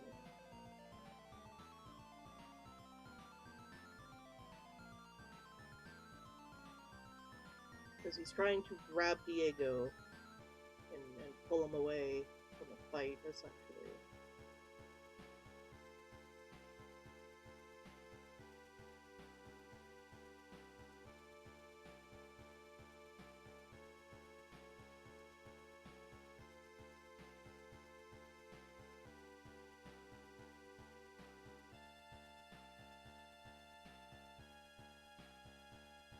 I'm gonna say a grapple could fall under brawling.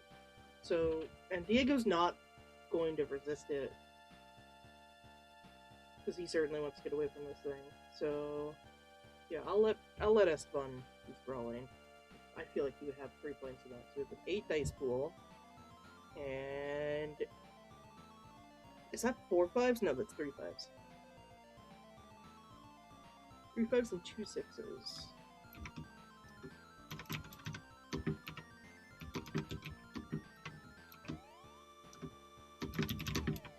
Say he'll take the 5s because it's faster.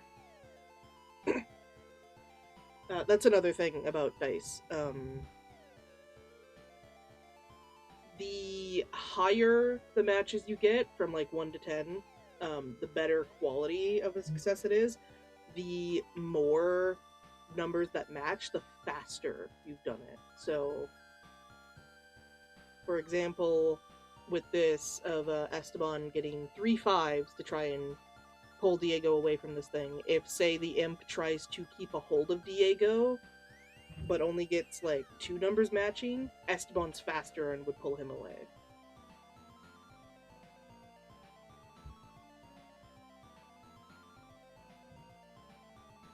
Which the imp might try to keep a hold of Diego.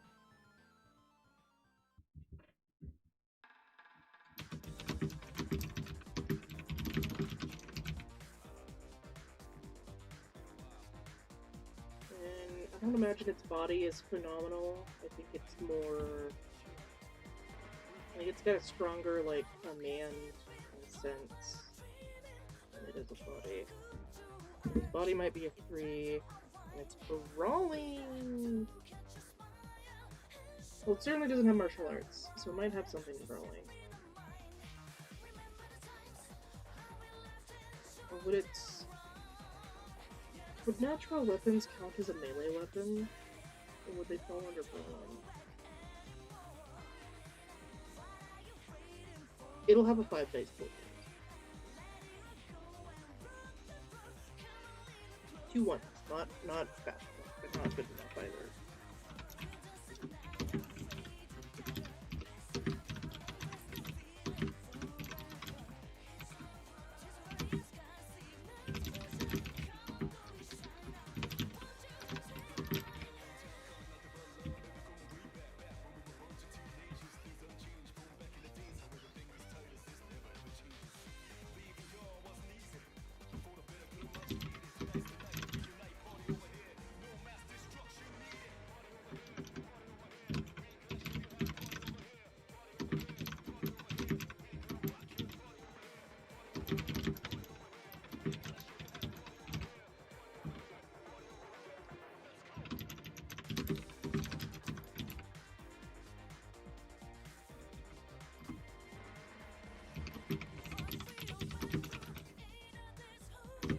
I didn't have Diego make a natural check either, I don't think. Oh no, he did succeed. Okay.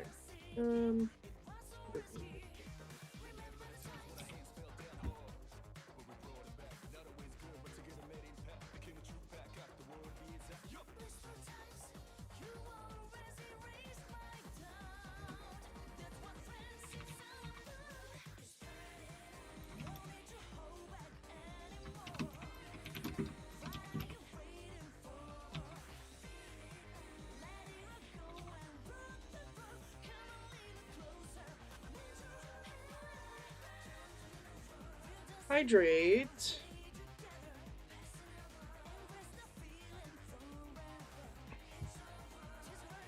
I'm making pasta now.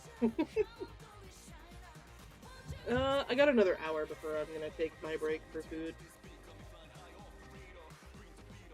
Since you have 1 noodle. 1 noodle for everyone to share.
Jack might make a memory check or something to try and remember where they're going. Navigation, yes. Mind navigation. Mind tactics, actually, that might work. I don't think Jack had points of tactics, but...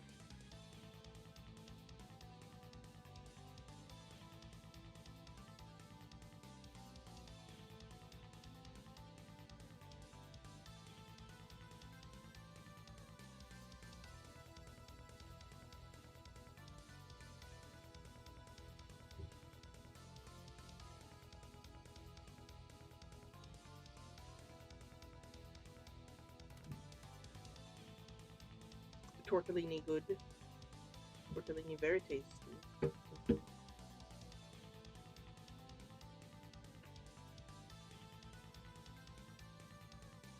Ugh.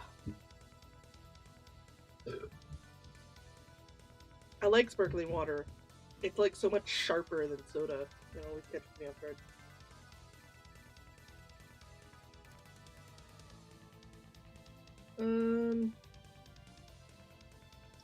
I think Jack has to make a tactics check. 2 3s.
What kind of a fool are we gonna say?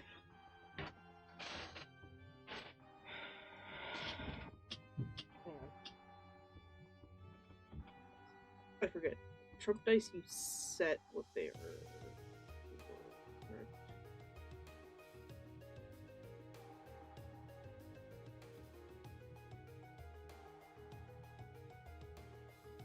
There's expert dice and trump dice. Not related to orange. There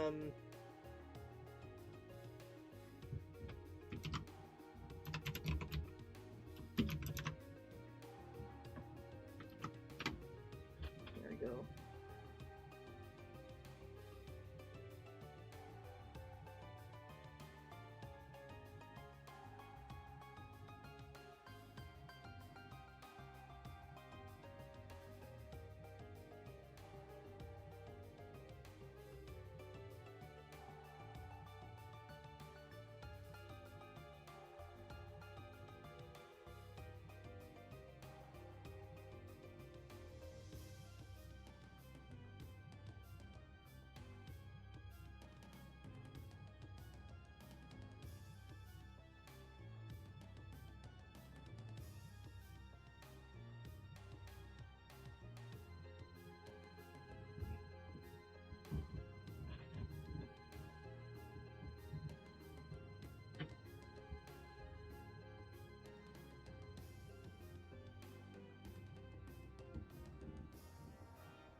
guys count cards to 10 die max value. Automatically buy off dice penalties.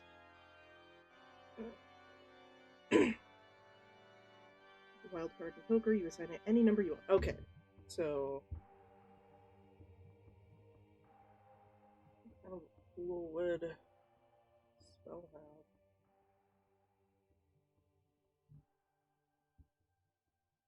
Make sure to stretch your elbows. Okay.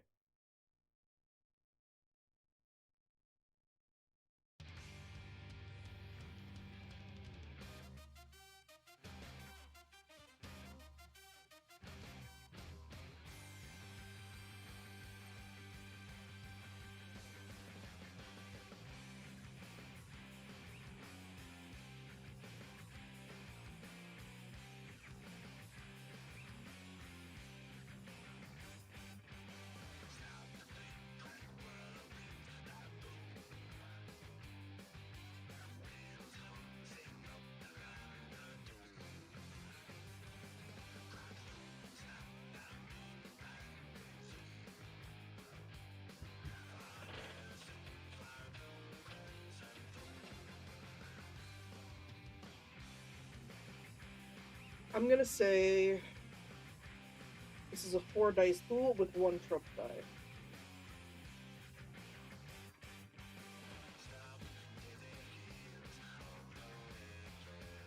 And it sets the trump die to a 10. So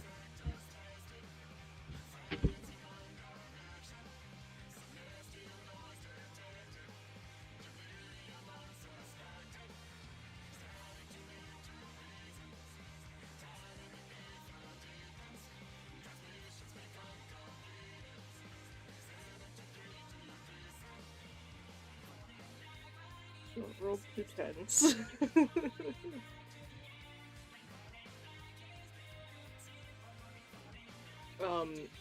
So that's 3 10s to everybody.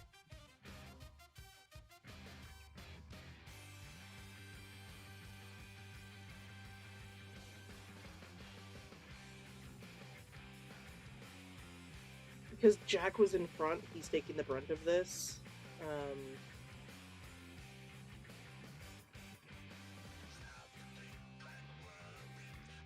This is my excuse for why Jack is the one that gets scarred from this, but not everyone else. But, it's a good thing it's only whip and shock. But, oh boy, Jack.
How long range do we hit this in?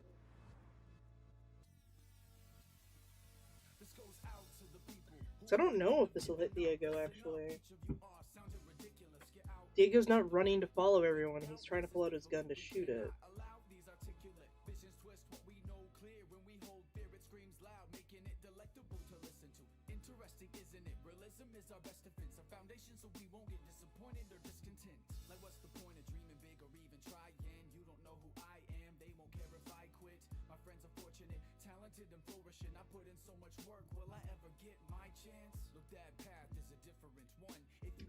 I'll say this lightning bolt is long enough. The group is only running for one round.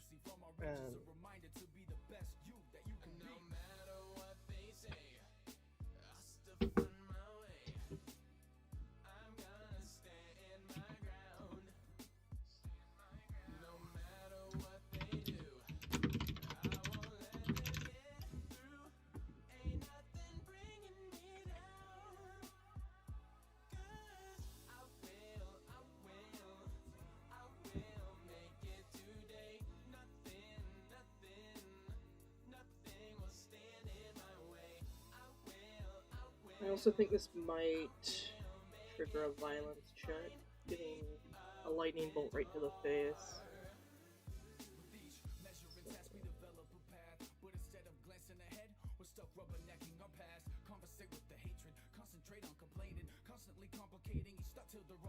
Alright.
Okay, Diego, don't fuck this up.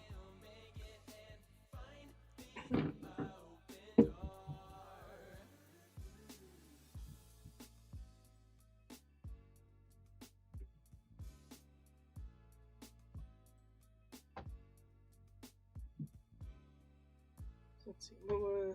So Diego's coordination is a 4. I know he has a good amount of points in his sniper rifle. I think he had a pool of 8. And he's aiming. There's a pool of 9.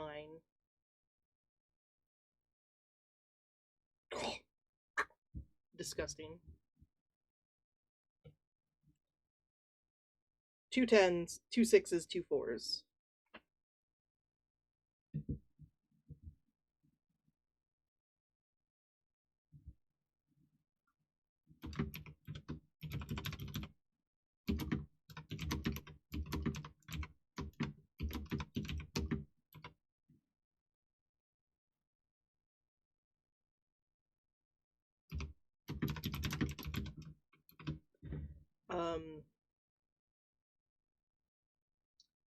I think that instantly kills the imp, actually, given the sniper rifle's fucking damage. Yeah. That's width in killing and shock plus 2 killing for his sniper rifle.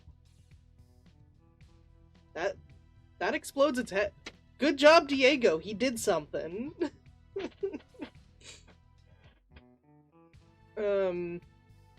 Jesus, okay. This fight was meant to be fast.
Alright, well,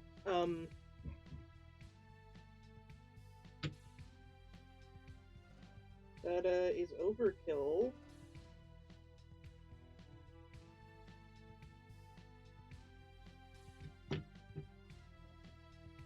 Because even with the resistance,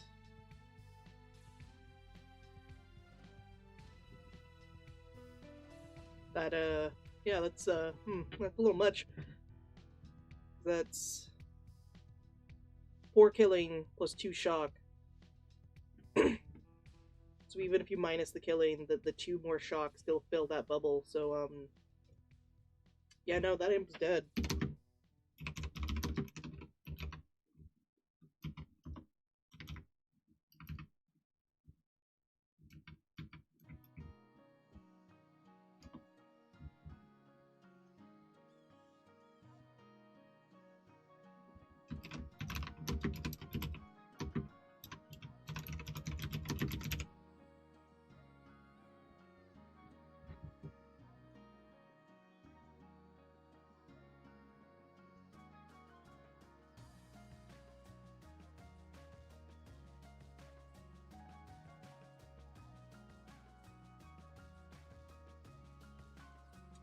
Well, that was pretty quick. That's fine. So some fights only last a few rounds.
Karen didn't do anything in this fight.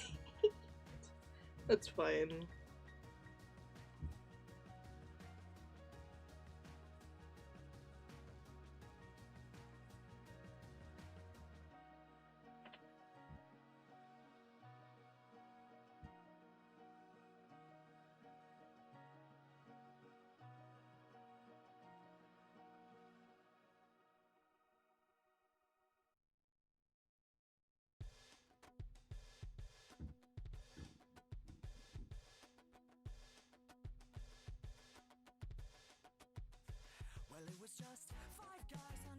Birds. Wish I had a bird.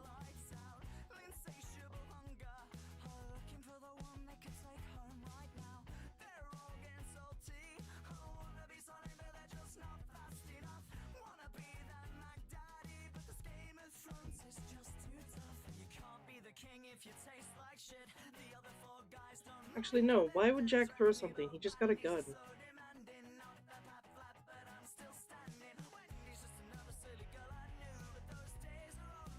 How much damage would a Magnum do?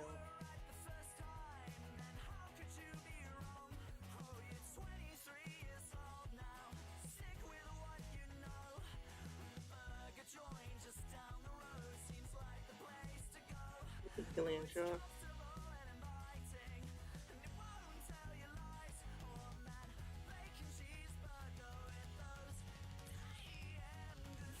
1911 being more.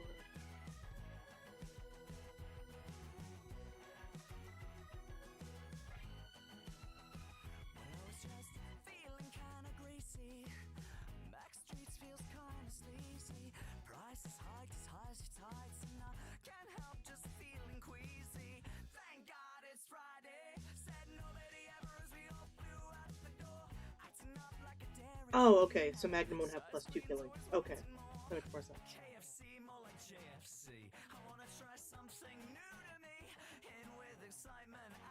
I can't believe I forgot I gave Jack a gun. He doesn't need to throw shit.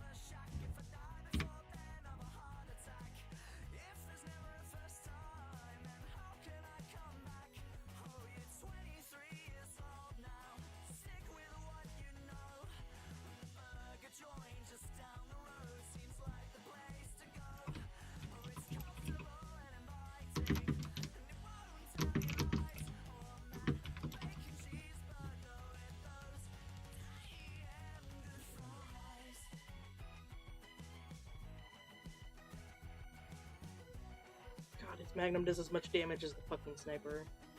Have your burger, however you like. No, I don't mind. No, I don't mind. I'm just looking for the right one for me. Don't care how long it takes to find. However you like. No, I don't mind. No, I don't mind. I know she's the right one for me. Just the stress away from the daily grind. However you like. No, I don't mind. That does change the fight, actually.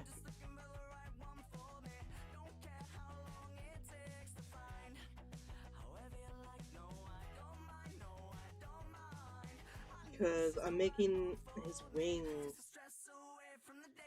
share the health pool with his arm, so he can't actually fly. This changes the entire fight.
Oh man, Jack gets a gun. I keep going to Hero World trying to find Cyrus.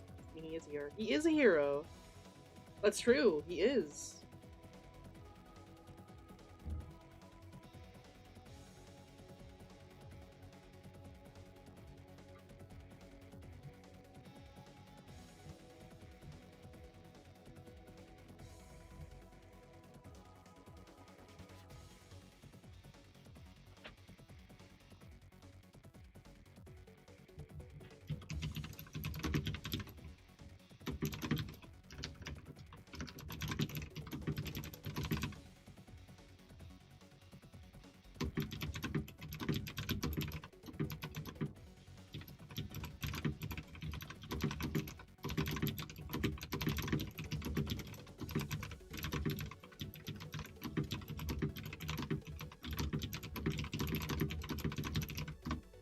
Okay.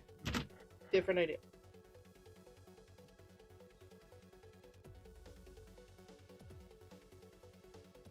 Oh, I love Cyrus. Someone says that to his face and his brows furrow like he's trying to figure out the riddle, and then he realizes it's not a riddle, and he just looks at you like you've hung the stars. Oh, I love him.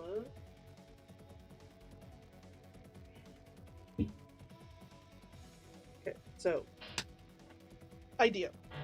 If something has extra limbs, they will share the same, like, hit locations, given whatever their disposition is. An imp is a humanoid shape. Rather than sharing the health tools. You choose if you want to aim for the wing or the arm. In this case, Jack aimed for the arm because it was about to claw Diego. So he shoots its arm off, but it still has its wings and it still has one other hand to cast the spell with anyway.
Oh, goodness. Okay. Oh.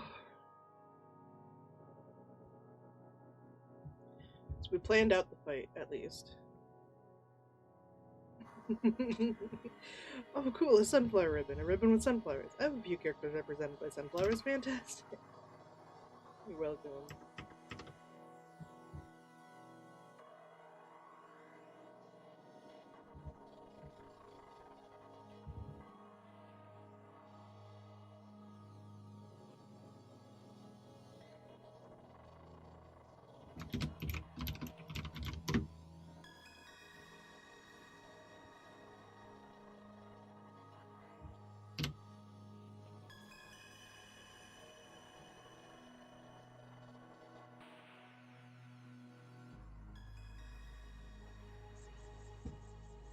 Putting them on Victory and Cyrus's page and feels weirdly emotional about it. Aww. Oh yeah, chat. I've been making a bunch of the ribbons from that one stream when we were working on Toy House things. I got a bunch done, actually. I got 1, 2, 3, 4, 5 done since then.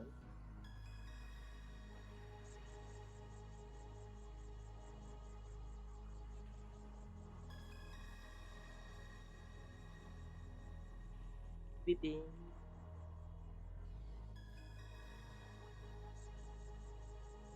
I also just now changed the name of the page of it. Instead of it just saying ribbons, it's SnuWolf's ribbons now. Yee-hoo. Yeah, there's the link.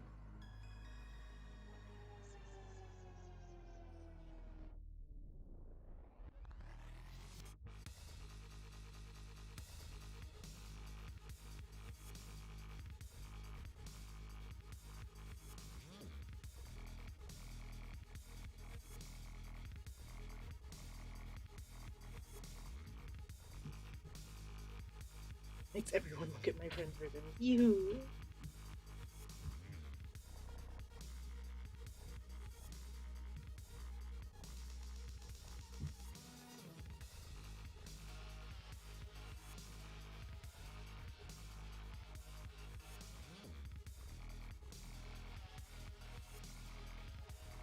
Do you think Cyrus would be a black rose?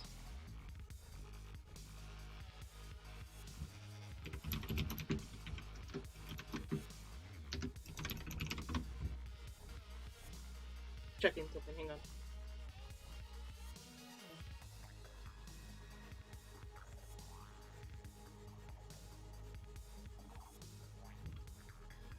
Black roses symbolize death, grief, farewell, danger, revenge, hatred, unrequited love, mystery, subversion, resistance, rebellion, and the dark side of desire and passion. Yes.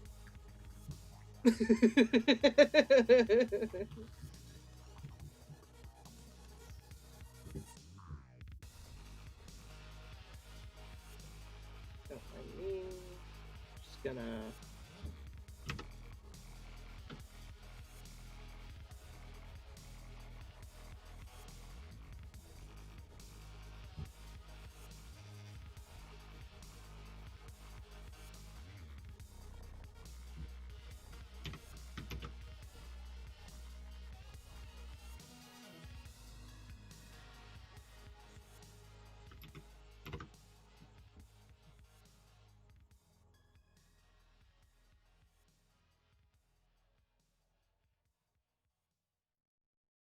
Why is it so narrow? Why has it done this? Whatever.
Firefox crashed. Did I miss anything? No.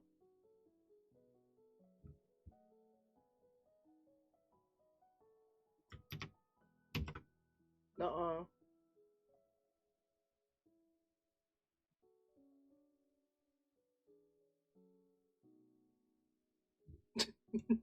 He said like a liar. I'm updating the ribbon page.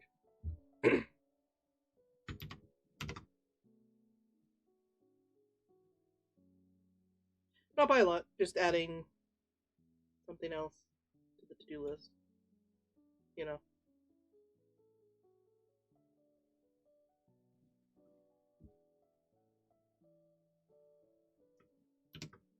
You know how it is with spaghetti. Anyway. Let's see.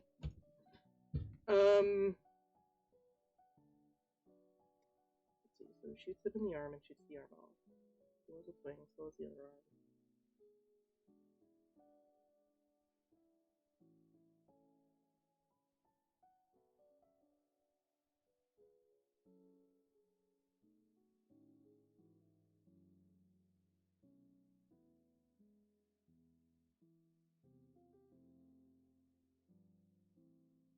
I think this fight still concludes in 4 rounds the way it does otherwise.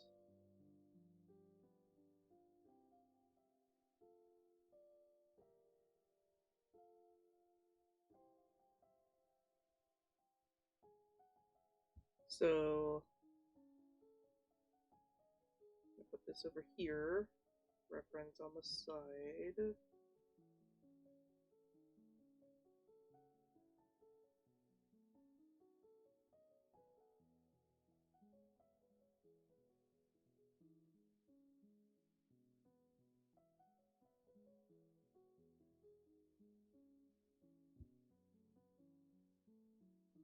And then I am going to go to a break to go eat food. I will be back. Yeah. Also, apparently, the phone stand is not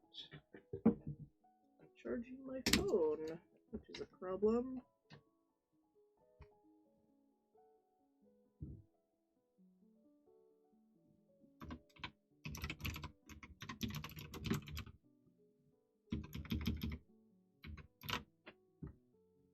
Alright, well, I will be back.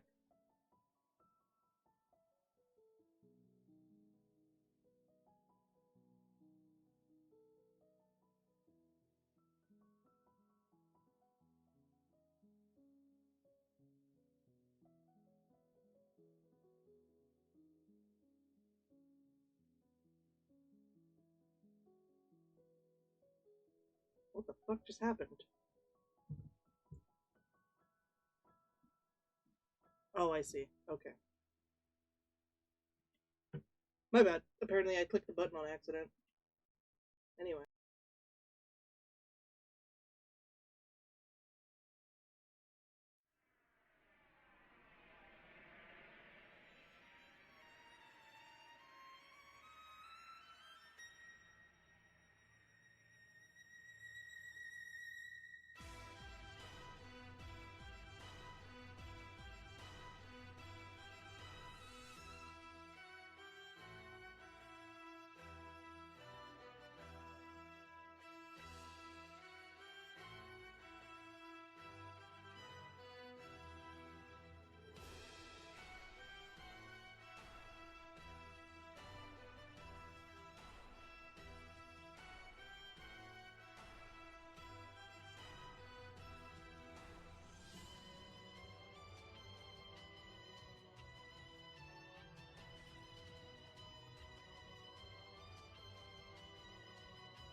double dragons, Billy and Jimmy. Me. Here we go. That's me. The dragons are here. You ain't seeing double. We're gonna break your bones till they turn into rubble. River City needs protected from the evil crime boss. So we'll punch and we'll kick till your eye starts to cross. Yo, I'm Billy, my hair's smooth as silk. My bones are strong cause I like to drink milk. Hey, I'm Jimmy. I only just heard about the milk thing and I'm extremely concerned. With our so set to Ken style, no one can mess with the Lee brothers pal. You can tell with the best. I just wanna follow up on the previous thing. What the style that we use? No, the thing about milk. Hey bro, don't worry, just tell him about Jimmy Lee. Well, alright, I lift weights and develop techniques. See, was that so hard? Here's some Billy facts. When I'm not line dancing, I'm adopting cats. What? We're the double dragons, we're the toughest around. I've got flaming fists. I ride merry-go-round. And together our style is the strongest you'll see. My kicks are lethal. I love herbal tea. Hey, Billy, could you maybe try to pull it together? Do you think this undershirt is light gray or more heavy? Oh, Billy! Okay, I'm sorry. Let's do this. We're the double dragons! And our skin is the smoothest. Dude, forget it. Let's get back on track. We fought around the world, Japan, Egypt, and back. Yeah, our kicks spin round like a hurricane. And the size of the quilt that I can knit is insane. Moving back to the topic of our fighting ability, not a single man alive could even match our agility. Except Jeff. What? Jeff can match our agility. Yeah, I guess he could. He's like a clone. Look, I know. Focus, dude. Every gang in it starts to quiver when they hear that the brothers Lee are upriver. You know, Sonny could also match our speed by a lot. Who? He's our third brother. We kind of forgot. Could you please just say just one thing about fighting? Well, I guess there's one thing like you're kind of describing. Oh, God, please. I'm begging you. Just say one thing. It's that...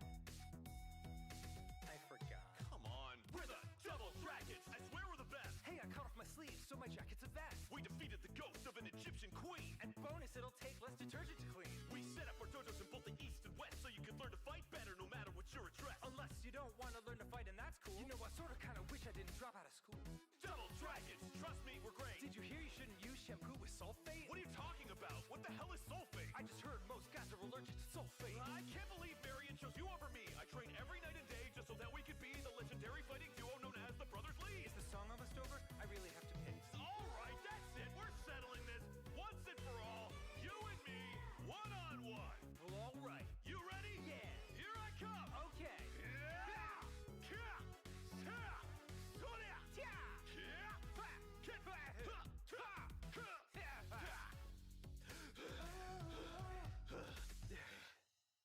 I can't believe it. We're dead even. Yeah, I guess so. Ugh. How about a glass of milk? Oh, Yeah? no. Come on. All right, I'll have a glass of milk. Nice.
I return. I totally didn't get distracted for a little bit longer. It's fine.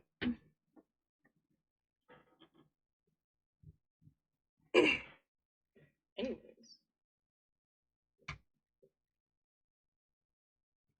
there is one more thing I have to do before I come back fully, actually. Hang on.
Okay, now I'm back for Hello. We're here. We in it. We doing it. We doing it. I'm doing it. I'm doing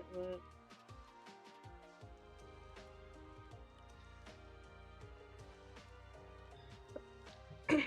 Hello. You have oiter? I do. I have my water bubble right here. I'm going to fill up my glass of water in anticipation for exactly what I think you're going to do.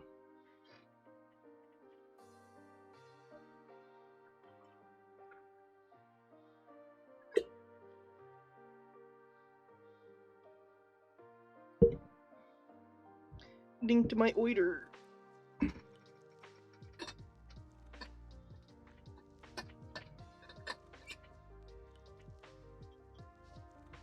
Okay.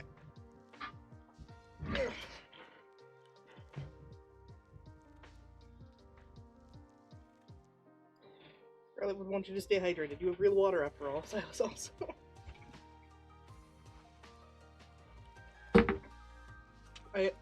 I love how with every cyberpunk character that has arrived in the city, and they get just real water for free, and it's always like, holy shit, it's real fucking water, and they drink like 3 glasses at once.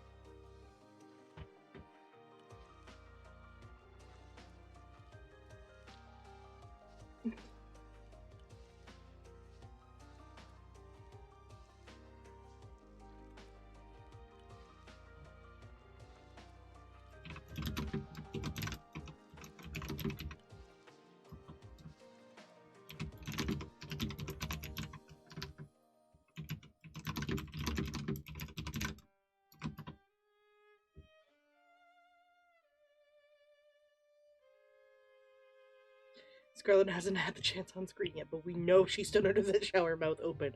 Oh, absolutely. That's probably the best shower she's had ever. And it was in a fucking hospital.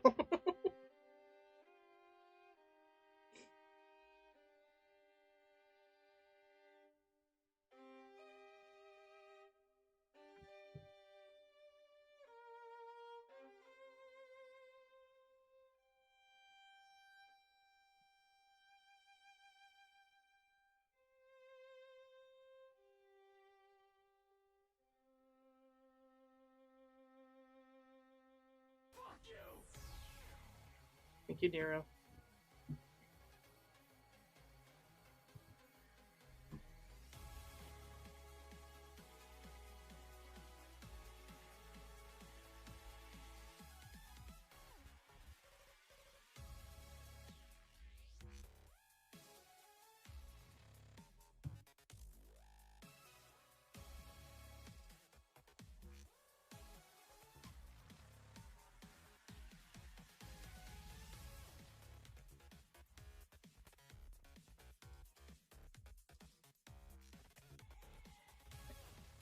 Angel, I'm just now reading the thing you just put in Scarlet's channel. I'm going to fucking cry.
I'm not sorry, you're the one that shared that fucking video with me. What video? Which one?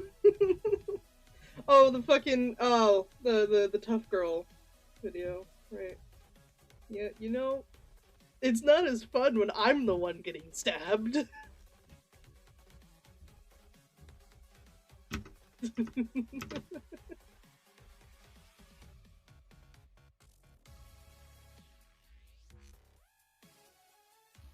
Mutual stabbing. You know that one bit from Night in the Woods where you get into a knife fight with Greg?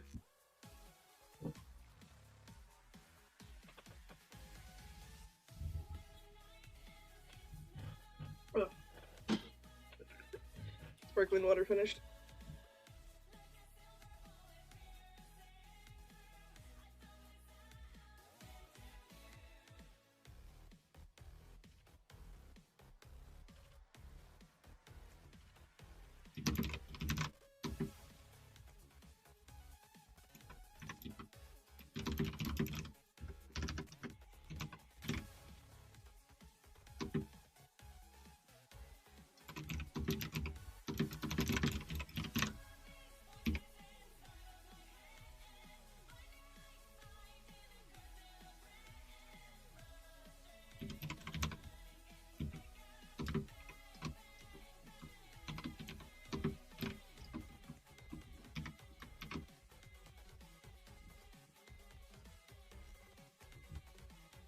Never actually seen Night in the Woods. It is video game.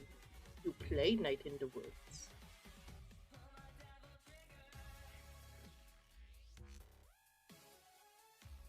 I was going to say something about Silas and stabbing, but decided against it.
Wisp, you just had a Bart, no, I'm right here moment.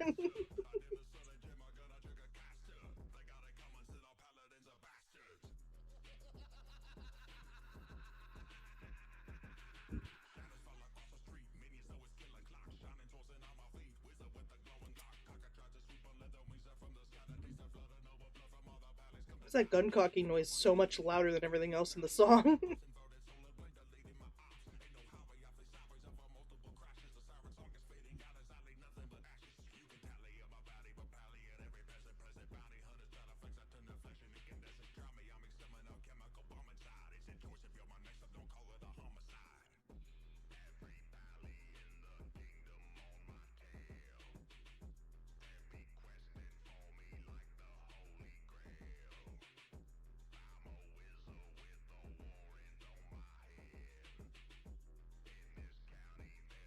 Lemonade.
Of the whips.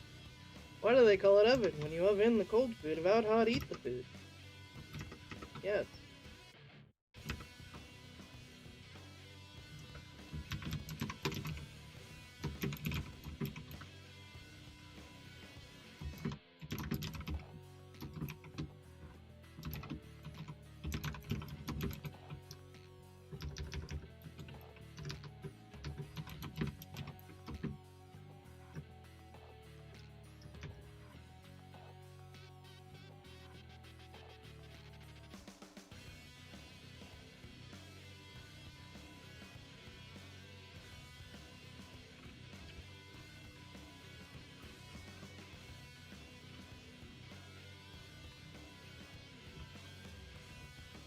That's not why Wisp thought you were gray. Wisp thought you were gray because you were talking talking about NSFW in the general channel.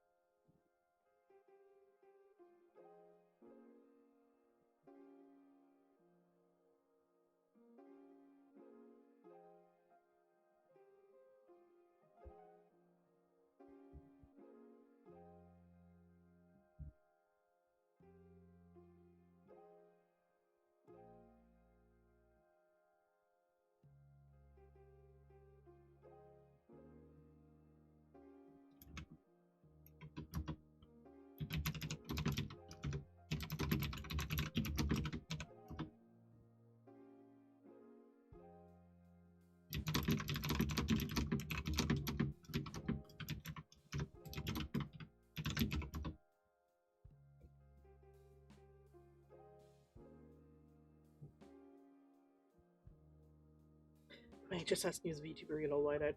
Because there was an update for from Cylaps in his channel I didn't see until like just now. Where he had a bad dream earlier.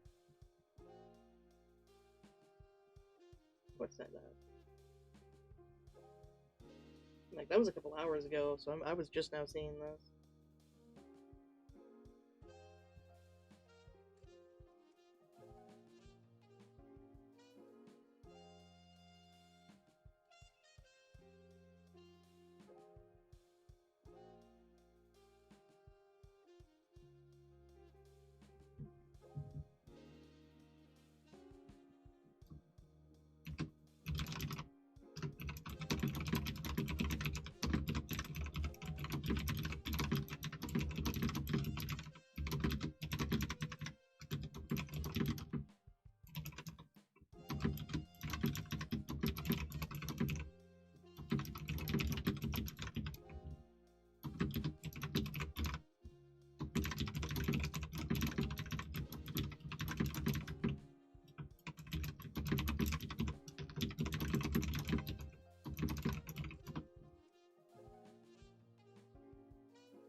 I think Snoop found grabs you, fucking grabs you, fucking grabs you.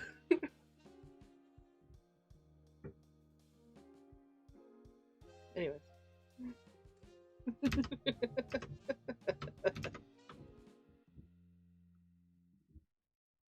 Me at my OC. Me at Vermilion right now, apparently.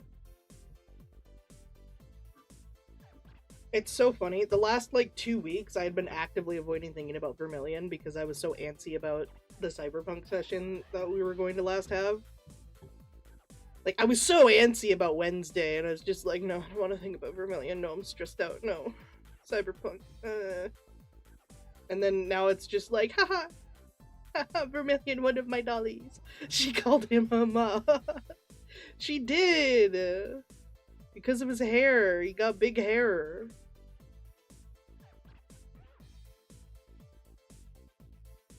Grab Snoo's ankle from under the desk. I just let you hold it.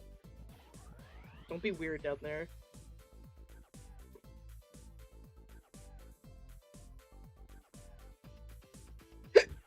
Oh, goodness.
I'm just now seeing your chat message, Angel. Just thinks about how Chuck wanted to stick a lollipop in it. Just use a visceral scream from the part of my brain where Silas lives.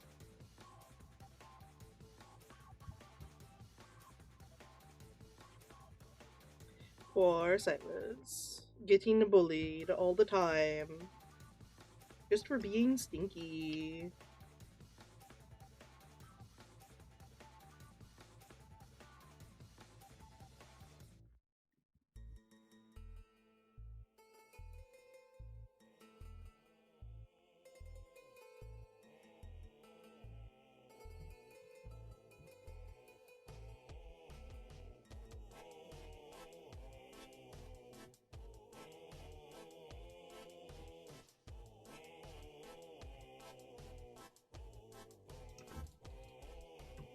Russian dancing men, oh yes, we're Russian dancing men. I'm dancing with that purple hen. I've also got this ballpoint pen. We're Russian dancing men, we're only dancing now and then. We started off at 10:30, soon we'll be going home again. We're Russian dancing. And then he got complicated. Yeah. Why'd that fucker have to go and get complicated? I wanted him to be easy to hate. It's fine. Instead, I'll just throw Thistle into the fucking upper stratosphere.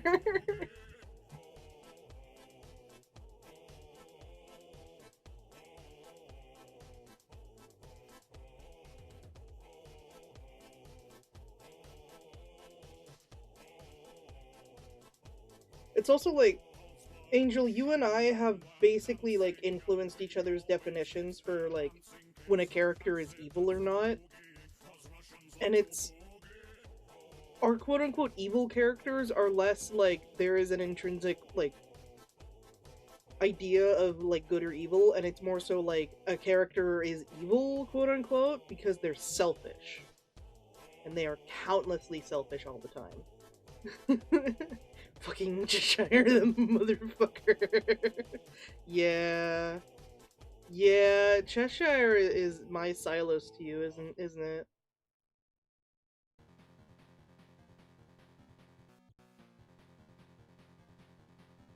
And it's not even like that Cheshire necessarily got changed, you just learned more about it.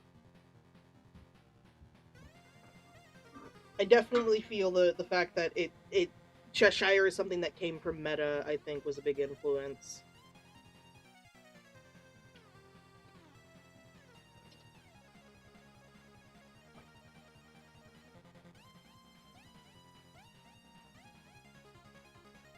Still fun to watch Cheshire go flying. Because right now, Cheshire is still stinky. Like, Cheshire is straight up trying to hurt people right now. So when Cheshire loses, it feels great.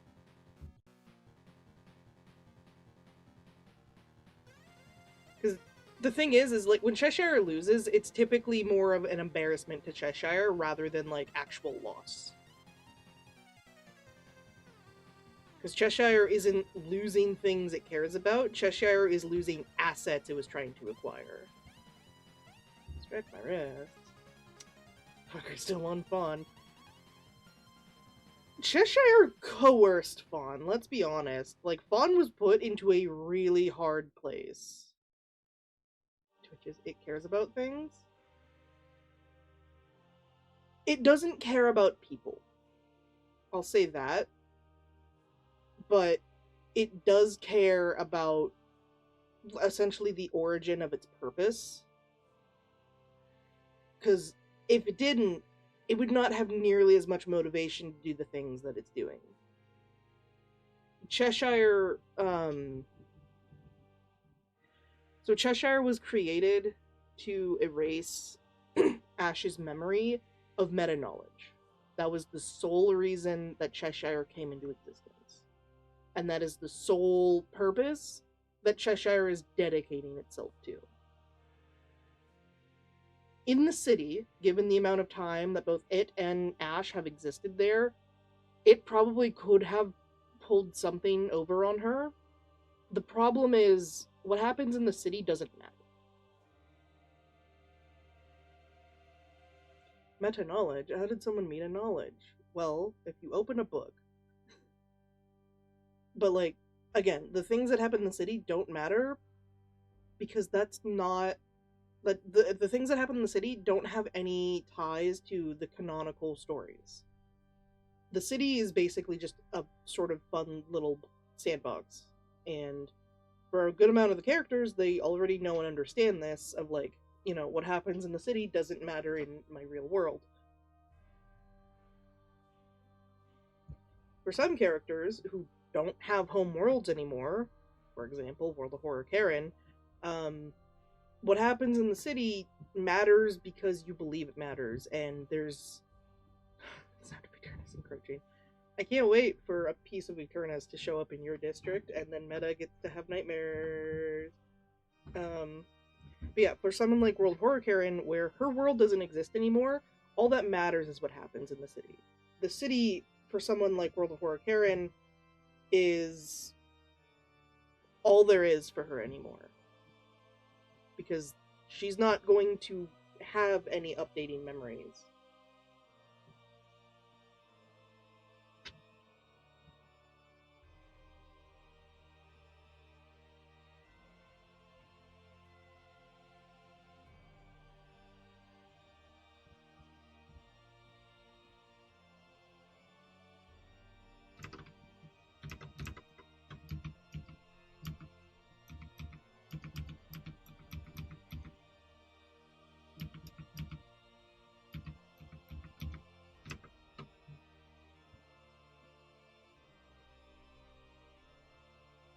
Do not wander in the fog. See, it's gonna be really funny that it's specifically a fog is what's coming in with Eternus. Because there are characters that have dealt with fog things before, and typically, fog just teleports you. Fog will confuse you and move you around.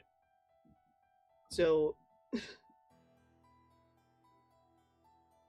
at least in, like, other stories we've had where it's like, don't wander in the fog, it's like, well, you'll just get lost in the fog, but you'll be fine. It's gonna be a real hard lesson for some people. Coraline style? Exactly, actually, yes. But it's gonna be a real hard lesson for some people of, yeah, don't go into the fog in Angel District. That's, bad.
I love that it's Angel District keeping it because that place is anything but holy. Silas's indulgent fucking bathtub notwithstanding. He likes to watch the light cast. Color over his god. She most moment. So fucking dramatic. He is! He is! And it's like, it's technically, it's called Angel District because you would be referred to as Mayor Angel. Unless you're Mayor Alex, which is, you know, the name of your Sona. This is not called the Mox District, it's called the Thom District. Because it's Mayor Thom. I am Mayor Angel. Yay.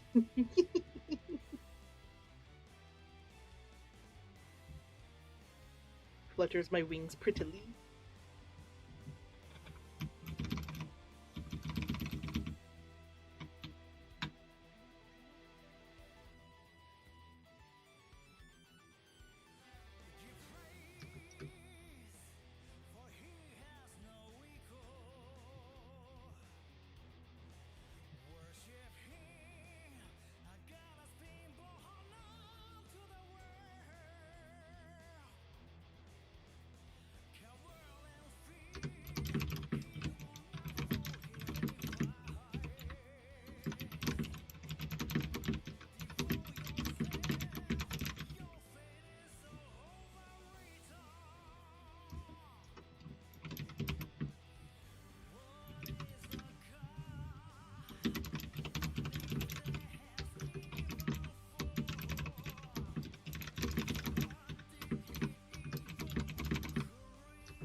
I have Jack go down a turn.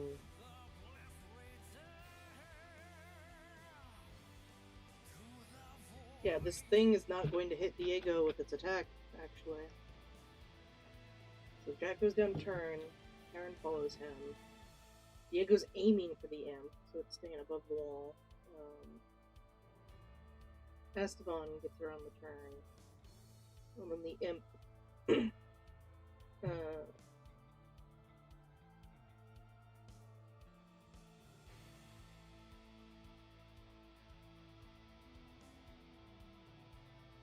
and the imp does its lightning attack.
What the fuck? What the fuck? What? Yo, you put your request into book. Put your request into book. Mine too. Also, apparently there's a fun Dasher scam going around with error orders trying to get the Dashers to pay for it. Tons of people's cards aren't working for some reason as well, but people are being patient. I just want to come home and vibe. Oh. Yeah, I heard that, like, people have been doing scams on DoorDash. Like, I heard about this from a DoorDasher where it's like, if someone makes an order and it's something that's, like, ridiculously cheap and small, like, hey, I ordered one side of red sauce or some shit. And then the Dasher tries to come and pick that up, and then the person, like, cancels it or does some... It's a hacker thing that goes on with it, where the Dasher goes and picks... Like, they pick up the order, and then they start moving on their way to where it's supposed to be delivered, and then, like, an error happens with the order or something, and they get a text message from the hacker that says, like, oh, you know, there is this problem with your DoorDasher account.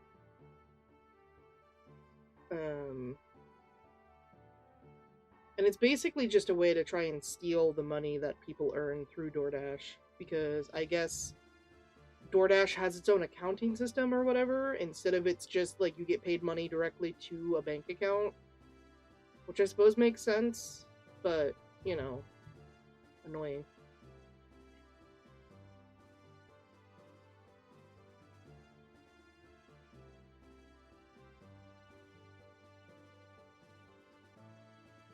Unfortunately for Taco Bell, there's really not much they can do about those DoorDash scams, because it's like, we just received the order. All we know is we're supposed to just make the order, leave it on the shelf, and it's kind of on the Dashers at that point.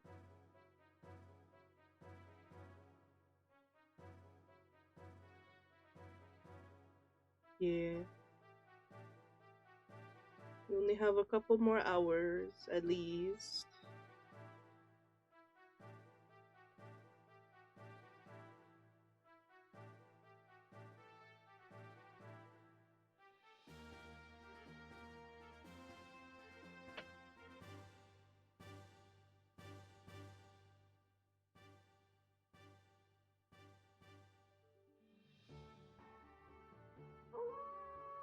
Ow.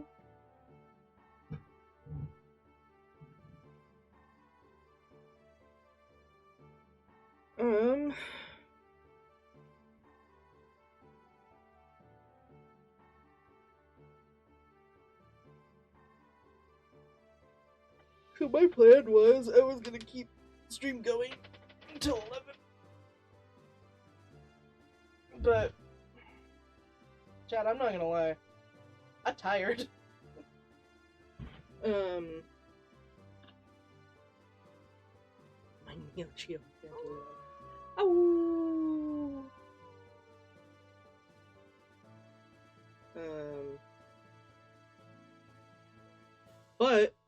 made some pretty significant progress.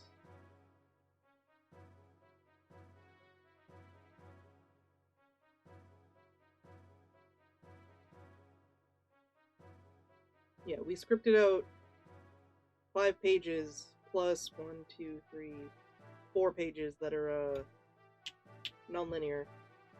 So that's pretty good. Like, we planned out a whole fight and typed it out, even though it was only 4 rounds, but still. Okay. Did it not pick up my fucking blinks when I was staring at the camera? Hang on. There you go. I need to not raise my eyebrows when I do that, apparently. My fucking model doesn't blink with the shocked emote.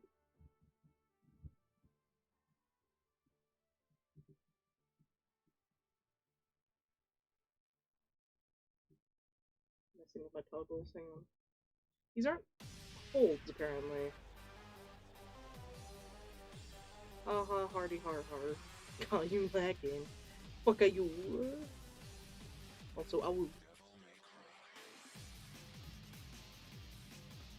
Be he and a ho. No, we did do a pretty good amount of writing, actually.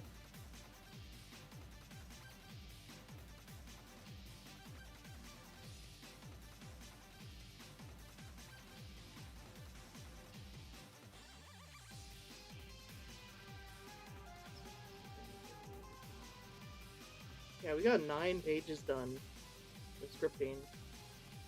That's pretty decent.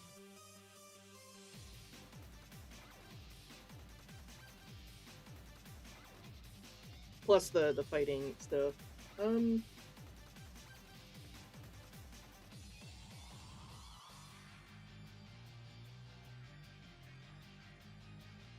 I believe there are no plans I've forgotten about for next Friday, so it should be another normal me stream next Friday. More Baldur next Thursday, I believe. But the Thursday after that is the 19th, and we're going to be doing stuff for Sadap's birthday. That'll be fun. That's in 2 weeks.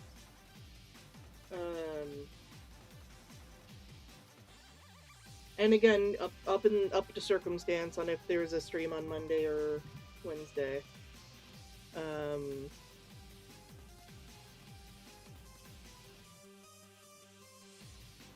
But yeah, I think we're gonna call it here. I want to lay down. I want to lay down. I need to give the computer time to cool down before Mox gets on it. I hope you all have a wonderful night. Remember to stay safe, stay hydrated, wash your hands, all those good things. But most of all, be kind. Bye-bye.